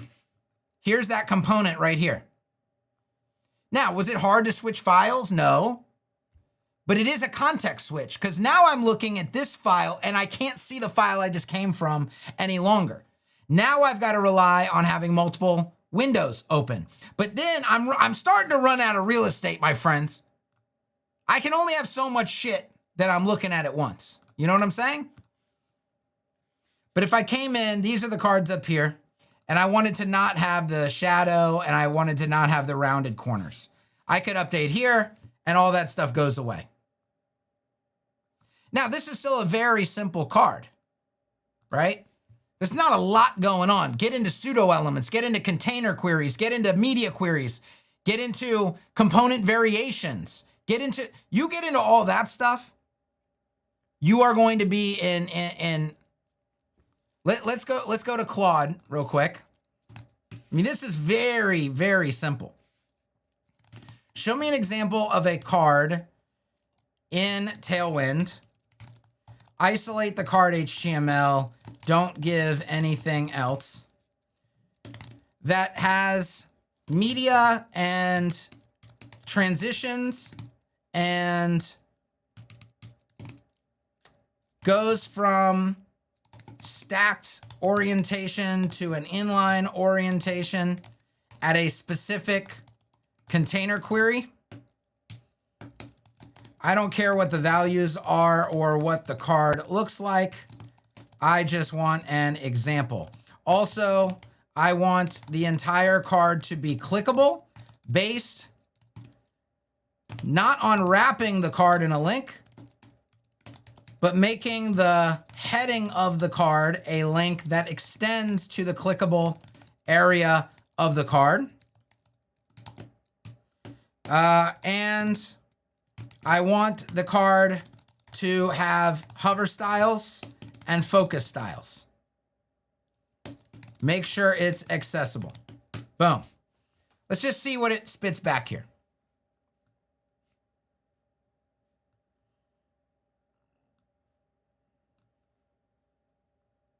Okay, I'm gonna put this in our file. Okay, let's go index. I don't care where it goes. Let's just pop it in somewhere. And let's go back to our front end here. I would expect this to, okay, there's our card that I put it inside another card because I didn't bother looking at what I was doing. Let's go example card. Okay, so right inside this grid, that might make more sense. There you go. So here's the card that it created. It has the proper focus style, has all that stuff, okay? Now let's look at it. Oh, clicked on the wrong thing. Okay, let's look at it. All right, so I'm gonna start to isolate this just by putting some breaks between it. So this is what we were given back. So it's got a container query on it. It's got this class of group relatives, position relative, rounded large, border gray 200, BG white, shadow small, transition all, duration 300, ease out. We're gonna keep going. Here's the hover styles. So it's changing to a large shadow on hover, changing to border gray 300 on hover. Here's the, if it has a focus visible inside, oh God, look at this. It's got, all right, here's the focus style if it has a focus visible inside of it. If it has a focus visible inside of it, it also needs this ring color. If it has a focus visible, it also needs this ring offset. Now we're gonna go down here and check this. Okay, it's changing the flex at the medium breakpoint. That's actually that applies to the container query. I don't know what value that it chose here. The inner, it's going to have the aspect ratio of video. Here's the all the stuff that happens at medium. See, there's stuff happening at the breakpoint query, but then there's stuff that's not. But it's not all together. See, there's more stuff happening at the media or the container query here, but it's not grouped together. And this is what I mean. They have plugins that, like, when you hit save, it'll all reshuffle to put everything together. But it's very, very tedious to look at what's happening and really understand, versus we have to look at what's the alternative, right? What's the alternative? So if I was building a card in here as an example, and I call it, you know, like my media card, whatever. And then I have my structure in here, like my media wrapper and my media. Okay. And I wanted stuff, I'm just gonna stop there and we'll just create the BEM classes just based on that. And I wanted something to happen with the media, like on hover of the media card.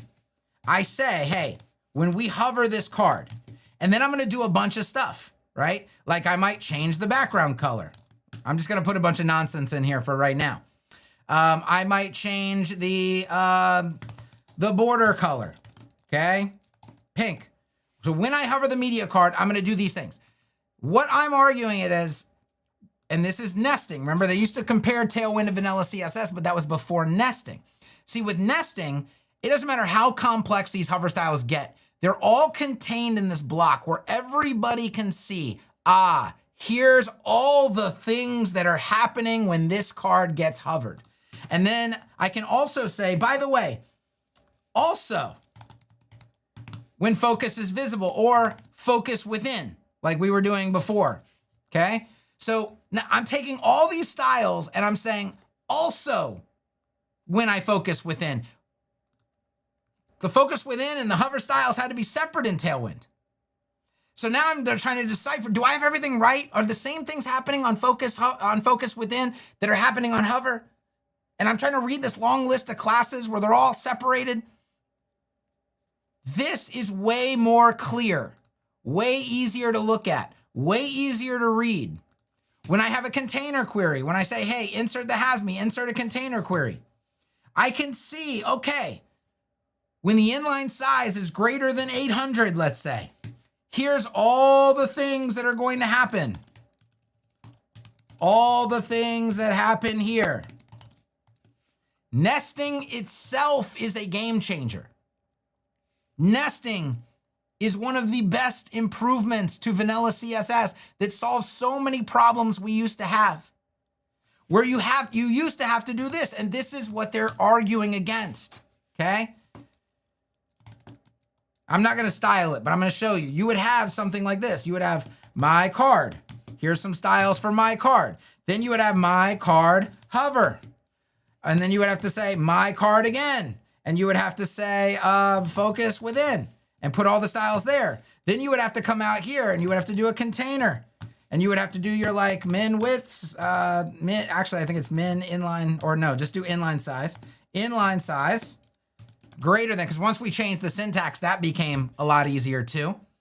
Greater than equal to 800. And then you would have to say my card goes in here, and here's the things that have to happen for that. And here's the things that have to happen for the hover, whatever you're wanting to change. And this is all strung out. It's all strung out. And then it's in this long file, and you don't know where the styles for my card begin and where they end. And then people could put my card sometimes up here and then come back later, and now we're way down here putting more cards for my styles. They didn't bother to go find the section for my card and make sure that they live there. These are legitimate complaints. But we didn't need a whole new language to fix them. They're fixed by the environment where I go, where's my card? Oh, right there. Oh, look, I see the markup. I see the CSS for my, oh, look, there's all the things that happen to this card nested right underneath the selector. And then I go, you know what's the media doing here? What's the media doing? What's it need to do? Well, it needs to be aspect ratio and object fit cover. I don't even have to write those things. I just click the buttons. Oh, I want a different aspect ratio. Okay, I'll choose a different aspect ratio. And then I come back 6 months later and the person's like, how'd the media get that aspect ratio? Let me go look at that. And they go, oh, media. Oh, there's the styles. Instantly. No deciphering. No looking at code. No nothing. Why? Because I named things. Oh my God, he named them. That must have been so difficult. Naming the thing, I just feel for Kevin. Naming those things must have been so difficult. Yeah, it's so hard to go content wrapper, heading link text, turn this into a description, make this into a call to action. God, that is so difficult. That is so tremendously hard. Unbelievably hard. What are we gonna do? How are we possibly gonna live this life? And now when I click on the things that I named, I see the styles, I see the markup.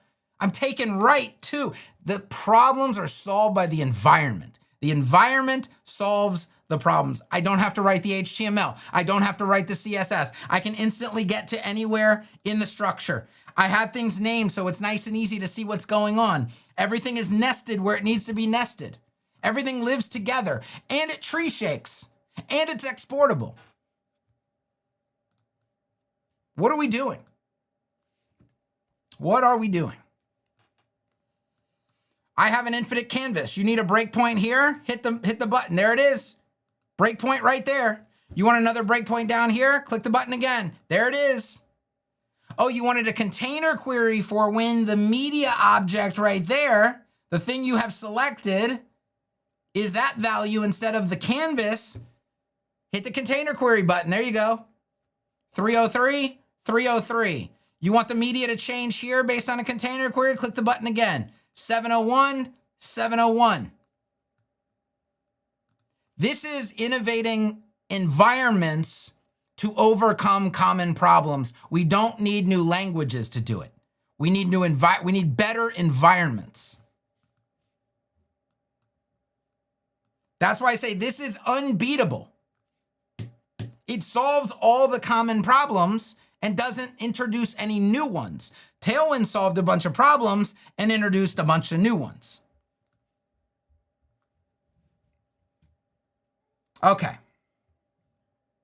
Tommy, you're just in time. We're gonna go to BEM questions and demos. I do have a haircut appointment at 2 p.m. So I have a hard stop today. All right. Hey Siri, set a timer for 30 minutes. Okay. We got a 30-minute timer. All right, let me go to #Q. Okay, can you add support for dumb class names that nobody other than Tailwind users use so Yabe will go away? We're gonna add them for sure, but we're gonna add them with our own Tailwind integration. Which AI tool did you use to create the Greenscape site? I used Cursor and Claude. Please answer the question why Etch doesn't support things like dark BG primary. Okay, we already answered that. Other than Etch, what is a proper visual development environment, even if it's outside of WordPress? I haven't investigated a lot outside of WordPress. I mean, you have all of the very, very popular things. Like a lot of people are moving to Framer, right? Dog shit. A lot of people are moving to, of course, you got the Wixes, you got the Squarespaces, dog shit, just total dog shit. Shopify, if you're using e-commerce, like you might just say, hey, I got to deal with the dog shit, okay? Webflow is a respectable non-WP platform. It's still not as good. And mainly because, I don't know, it's, if they re-engineered it, like, cause it's old. You know, Webflow is kind of old now. So you don't have HTML code access. You don't have, you know, they use styling panels. It's a lot of era 3 stuff, you know, that we've shown that you just don't need. It's just all baggage and it slows you down. So, you know, but that's probably one of the closest things I would say, but it's not really, you know, it's a true, like they tried to stay more like low code, right? It's a low code platform, I would say.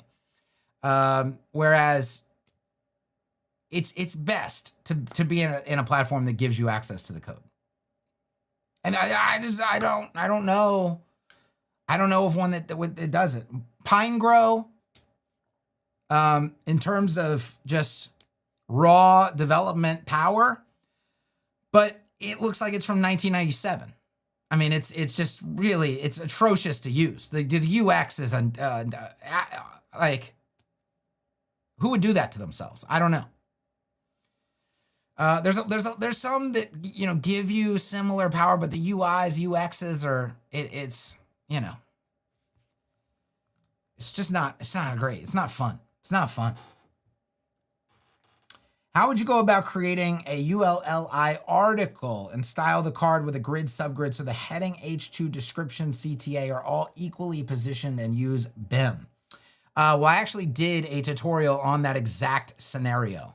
So you can go search the channel for, it's something to do with card alignment. You should look up card alignment. It shows you how to use subgrid as an option for it. So that is all there. Now, if you're going to make lists of things like this media card right here, if I make it like an article, I literally right click and go convert to list and I'm done. So it created the UL, it wrapped it in an LI, and it maintained my article here. And then if I want to componentize this, I right click, create component. It's called a media card. I save and I exit. And then I have the ability to put component props on here if I want to, and do all, and I can attach JavaScript, and then I'm going to be able to author PHP in here in Q1. And I mean, I don't know why you would sit there looking at a code base when you have like instant visual access to everything that's going on. You have isolated markup, isolated CSS, you have tree shaking, you have all the things that you could want and need. Have you tried CSS anchor positioning for popover? Been trying and wanted to know your thoughts. Yes, it's amazing. It's awesome. It doesn't have good enough browser support yet, so it's only for playgrounds right now, but yeah.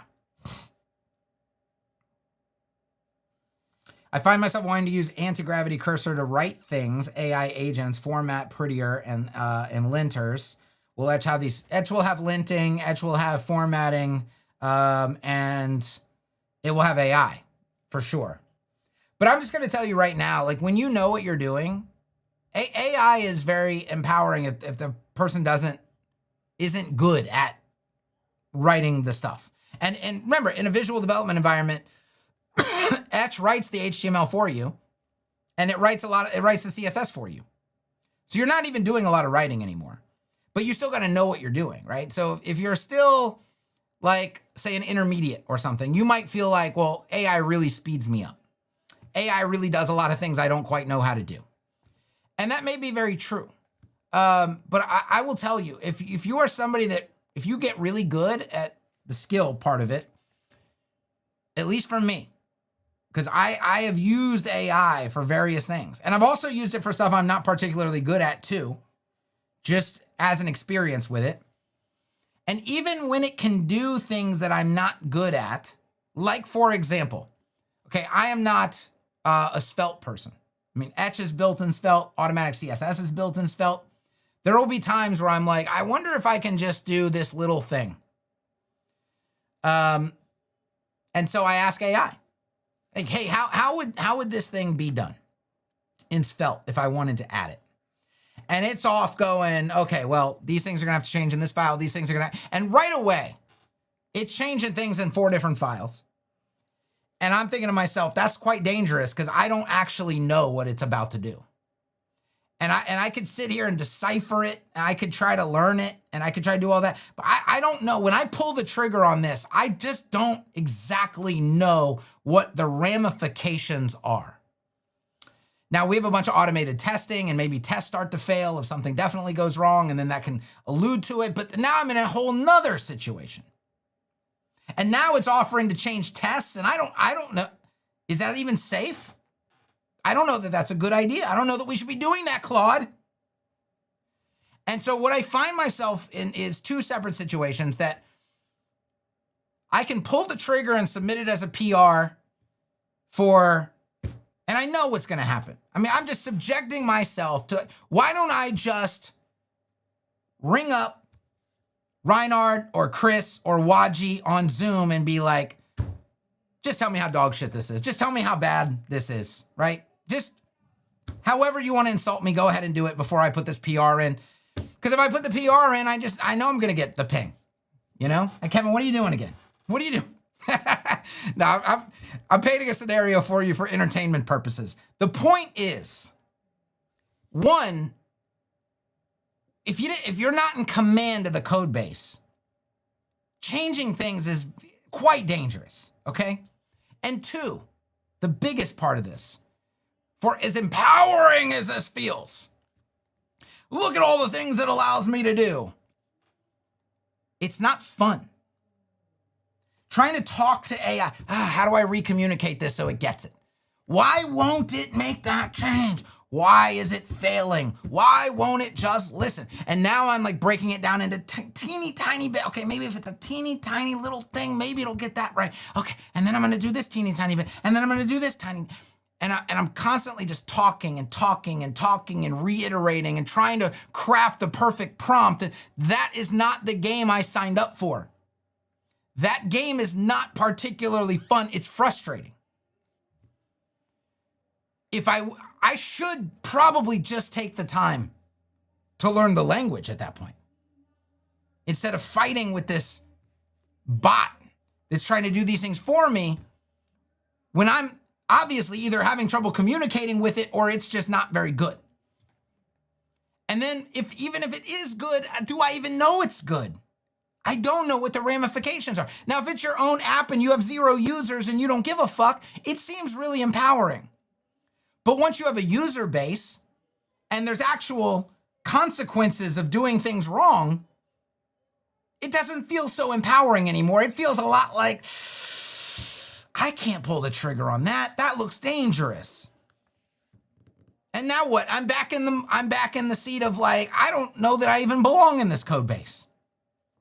That's not a good thing to feel. And the only way to not feel that way is to fucking learn it. You got to sit down and study it and practice it and write it and know it. Even if the AI was perfect, What, my whole job is just talking to a bot now? And I had to learn the fundamentals and principles just to be able to communicate them to somebody else or something else. Part of the fun of what we're doing is like writing the shit that makes it come to life, like in the actual code, and knowing that, hey, I don't have to try to communicate what I'm doing. I know what I'm doing. I'm just going to write the stuff. Because even if AI is really good, here's the thing. Let's say I know how to make this media card. So I get two options here. Let me go to the chat to make sure you're all staying with me, okay, on this. There's two options. Option one, I can click these buttons. I can make the HTML write itself. I can write the CSS or click the buttons and make the CSS write itself, but I'm choosing exactly which buttons to click, okay? And this media card 100% guarantee will look exactly like I want it to look and will be built exactly the way I want it built. That's option A. Keep in mind, option A has a guarantee. Option B, I can spend maybe nearly the same amount of time crafting a perfect prompt. And then I execute that prompt and I, cross my fingers? I gotta hope. There's no guarantee. I gotta hope that it does what I asked it to do. And then if it doesn't, I gotta decipher now, where did it go wrong? How badly did it go wrong? So I'm analyzing and I gotta know what I'm looking at. Otherwise I can't make this assessment. And then I gotta re-communicate. Okay, here's what you did wrong. Here's what you did. Now what? Well, I could hire a shitty junior developer to sit next to me and do the same thing. Why? Route A, I have a guarantee. Route B, I'm in a fight. I'm in a back and forth conversation. I'm crossing my fingers. I'm hoping it understands. And it's not fun. I don't want my life to be relegated to talking to AI. Now, large swaths of things. Hey, AI, go set up this architecture for me. Runs through. Like I did. If I needed Astro and Tailwind to get me started, okay, that, fine. But the more granular you get, and then the larger the code base grows, where certain things depend on other things, the value of the AI dramatically declines. Dramatically declines. And I will tell you, there is a great article by a top software engineer who's talking about AI in live code base and production code bases, where he is saying there is not a scenario where AI changes a bunch of shit and you deploy it. You still need a senior engineer to go through line by line and look at the diff and determine what are the consequences of these changes. Where did this potentially go wrong? Just like they would with anybody else's PR. And that is a human. And as slow as that human has to work, as slow as the features will get released.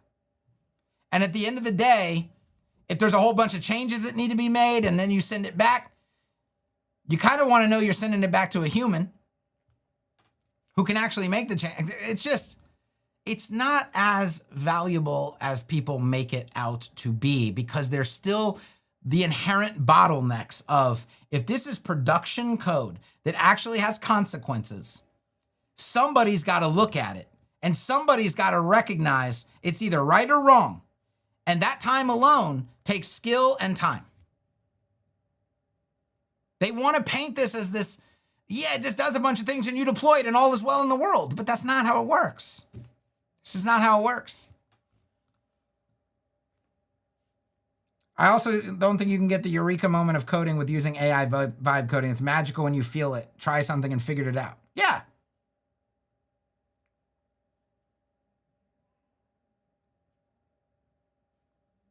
I'm going with option C. Give up on all of this and just work in a factory until I die.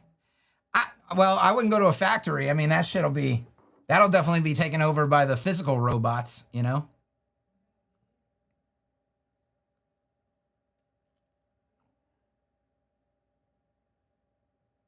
But see, I have a real live production code base in Etch that is written in a language that I am not good at. I'm not even saying I'm not an expert at it. I'm saying I'm not even good at it. I haven't taken any time beyond this, the very basics of understanding Svelte. Okay? So I am told that AI can bridge that gap for me. That I should be able to go into the Etch code base and use AI to push something new to people. Now, I could do that in a very, very minuscule place on a very minuscule feature, but the minute that feature requires architecture, potential architecture change, or interaction with an existing architecture that's not literally like a repeating pattern, that is maybe multi-file, that is suggesting changes, an adjustment to existing architecture, at that point, it is not safe. And it absolutely has to have a human that is in command of that code base to understand the real consequences. Because AI is not a user of the tool. AI can look at code and it can give you suggestions on, yeah, this might be a good idea, that might not be a good idea. But it doesn't know how the users use the software. It doesn't know the target avatar of the user base. It doesn't know how we want it to work. Because there's various ways to do things. And there's various models for doing them. And it's just going to choose one. It doesn't have any of the insight of being an actual user of the tool. Which is why I explained this to Mark the other day. I've explained this to everybody. It's why I wrote on social media, don't show me some bullshit A to B. I asked AI, I one-shotted it, Kevin. I one-shotted it. That's like 6'7". Like, shut the fuck up. Like, it's just, don't get me started. Don't get me started. That's some Gen Z nonsense bull. I one-shotted it, Kevin. I one-shot it. Yeah. Okay. That's what you sound like. That's what you sound like, right? Okay. So I put on social media, show me an A to Z in a production code base. Show me AI making large new features to production code bases when you don't actually really know what you're doing. Show me that. Show me that. Show me it iterating. Show me it coming up. Do you think, and this is the conclusion I came to, I could have explained to AI, like here's a perfect example. I'm going to put a rando selector on here. Okay. There's a random selector. I used AI the other day. Here's what AI is safe for. Here's what it's good for. Reinhardt developed the architecture for the mini GUI. How it's supposed to work, how it has context menus, how these are defined, how they're stored, how yada, yada, yada. You get the point, okay? A human came up with the architecture. First, a human, myself, came up with the concept because I knew styling panels were not the thing that we needed for the new era.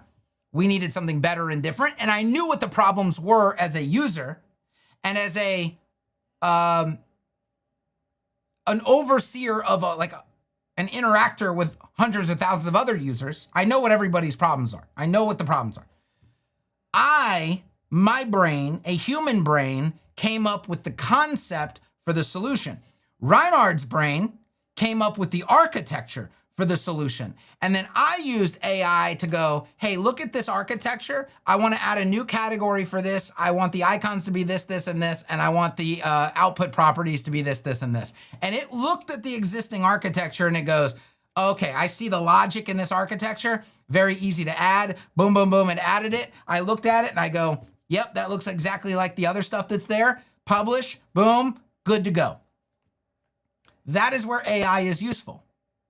Where AI is not useful is AI never would have conceptualized this solution.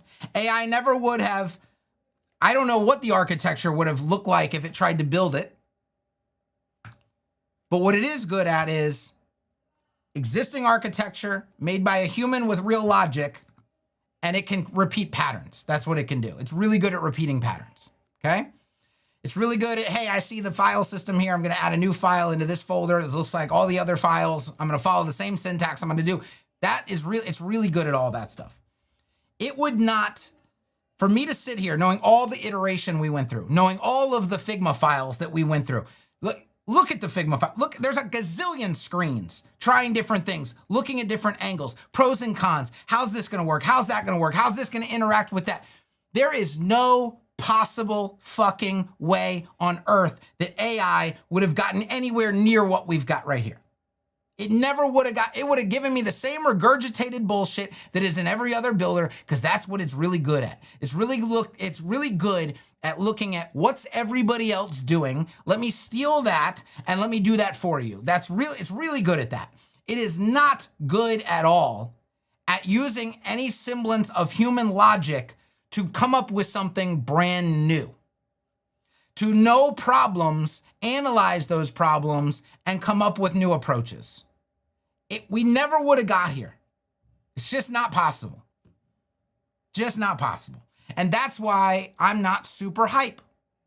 If all you want to do is replicate somebody else's bullshit, and you don't care what architecture it shows up with, and you don't care about crossing T's and dotting I's all that much, and you don't have a lot of actual technical requirements, like specific technical requirements, then yeah, use AI. It'll give you some regurgitated bullshit. It'll be kind of messy. And if you're gonna live with it, then it's fine. That's what it's good at. But if you have tight, specific requirements and iterations and user testing and very fine tuning and things that have to interact with other things, and because as the code base gets larger and larger, it starts to lose scope of it. And then, guys, you got to forget, the larger the code base gets, the more things have to interact and be understood. You're just fucking burning tokens. I mean, you better get that wallet out, my friends. It's just not it's not the magic that it's sold as. And I don't know how we got on an AI rant. We were on a Tailwind rant. We're closing with an AI rant.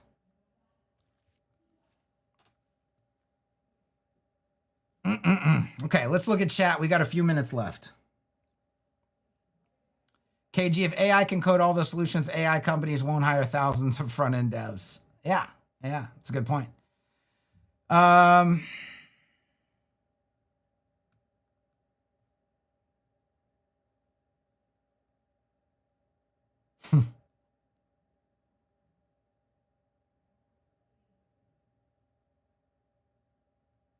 You have no idea how many people have said, oh, but you are still building websites. AI can do those in the blink of an eye. Yeah, it really can't.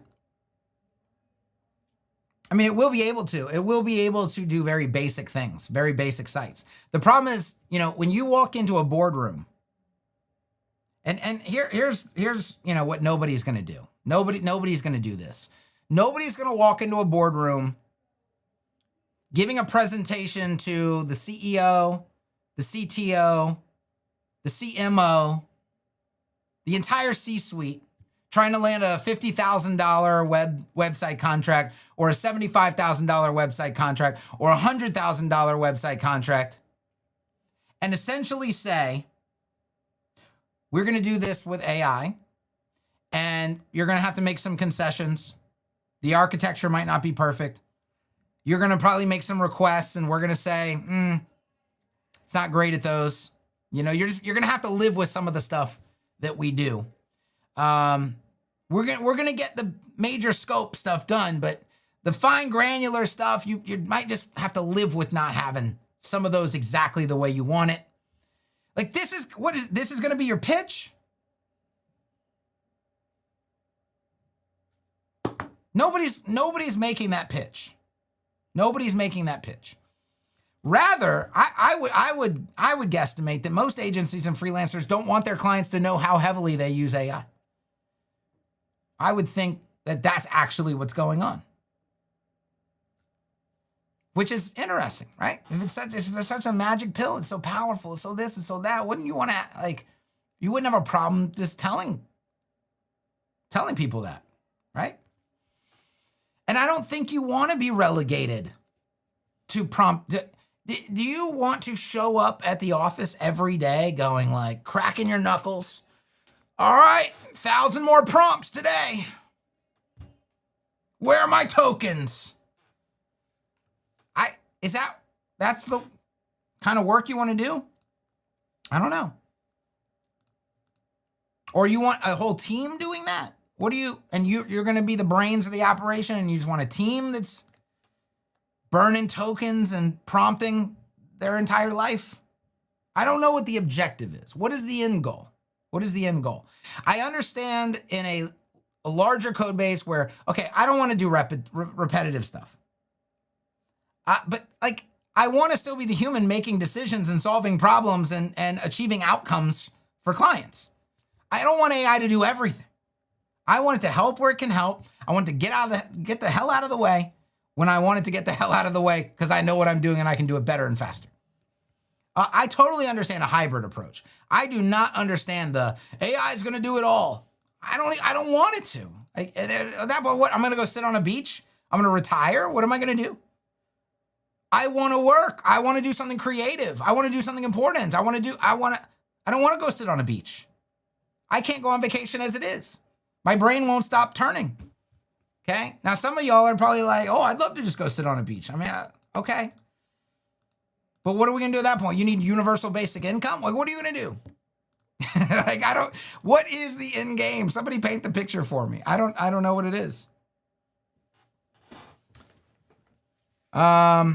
Let's go. What's going on with the Krailer site? I'm waiting to see if they need me for another session. I was just helping on the sessions that they wanted help on, and if I got them far enough, I don't know. I got to talk to Mark.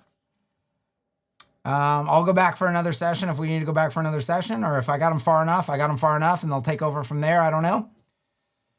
We obviously the holidays are, messing a lot of that stuff up, and there's some travel. I went to New York, I went to this and that, and so I just got to see where they're at with it.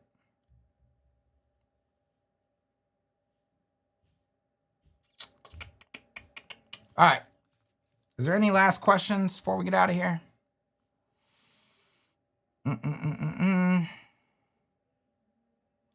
Off-topic question, are we going to see landscaping business final? Yeah.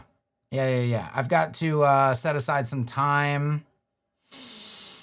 I might do an extra stream, not a Tuesday stream. I might do a different day stream that's kind of dedicated to finishing that up.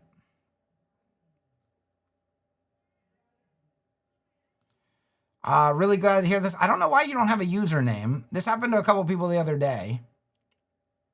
Make sure you're subscribed to the channel because I don't know why it's doing that. It turns some people's usernames into a random @ symbol. I've never enjoyed spending $12.99 for so long as I have with the purchase of Etch. That's less than $100 per month until now, and every week I get a gift in the form of awesome updates. Glad to hear that. Why are they called props instead of properties? Props is just short for properties. But it's easier to write props dot instead of properties dot, over and over and over again. And of course, we're going to have right-click insertion of props and all that stuff. Like all the icing on the cake stuff is coming. My audio is starting to have that glitch problem. I will be doing a demo on anchoring and all that stuff. I tend to not do demos. I know Kevin Powell. One of my biggest I love Kevin Powell, by the way. But one of my biggest pet peeves about Kevin Powell is he'll have some really awesome sounding headline in a video, right? And it won't be specific, but it'll be like this awesome new CSS feature, da da da da da. And I'm like, ooh, what's that? And then a half second after I pull up the video, I'm super excited about the video. And he says the name of the technique, and I already know in my mind, because I keep up with the spec, I already am like, dude, oh, that's got like 20% browser support. And I just exit out of the video. I don't want to get excited about something that's so far off of being useful, right? That's why when I never do tutorials until we're like on the cusp of that thing being useful, because it just gets people so excited, and then you have to break it to them that it's going to be like a year before they can use it, or like 6 months, or however long it is. So I wait until things are like right on the cusp, and then I do it. Anchor positioning is right there. I think it's in the mid 80s. Let's see. Okay, 75. And then let's see. I think some of the anchoring stuff is differently rated. See, like anchor position container queries are coming. That's 42% though, versus just normal anchor positioning is 75%. There's my alarm. So we got to get out of here. When this is about 85%, that's when you're going to start to see tutorials roll out for it from me, from my channel. Some people were doing anchor positioning tutorials when this was like 30%. And I hate that because I get so excited to see it. And then I realize they're doing a video for a technique that you can't even use for the next 12, 18 months. And it's just, it's a letdown. It's a letdown. So, all right, we're going to have to put this one in the books. I obviously love you guys for showing up. I mean, 115 plus people after 2.5 hours, and it's the holidays. You guys are the OGs. The people on this stream right here, certified. They show up for anything. And I love that. Love you guys. Love your support. Hopefully my Tailwind rant, it got a little fiery. Got a little fiery in there, but that's because we had some trolls. And when the trolls show up, I just lose all patience. But thank you guys for sticking with me. And I'll be back, not next week, but the week after. I will be back, like, not next Tuesday. Like I said, I may do an off Tuesday stream, a Thursday, I don't know, whenever I just have some time and I'm like, ooh, okay, I got a chunk of time. It may just come out of nowhere. So, actually, hold on. I'm leaving again this week. It's gonna, if it's gonna happen, it might have to be tomorrow, guys. It might have to be tomorrow. Just keep your eyes out. If not, as soon as I can do it, I'll do it. We got to finish that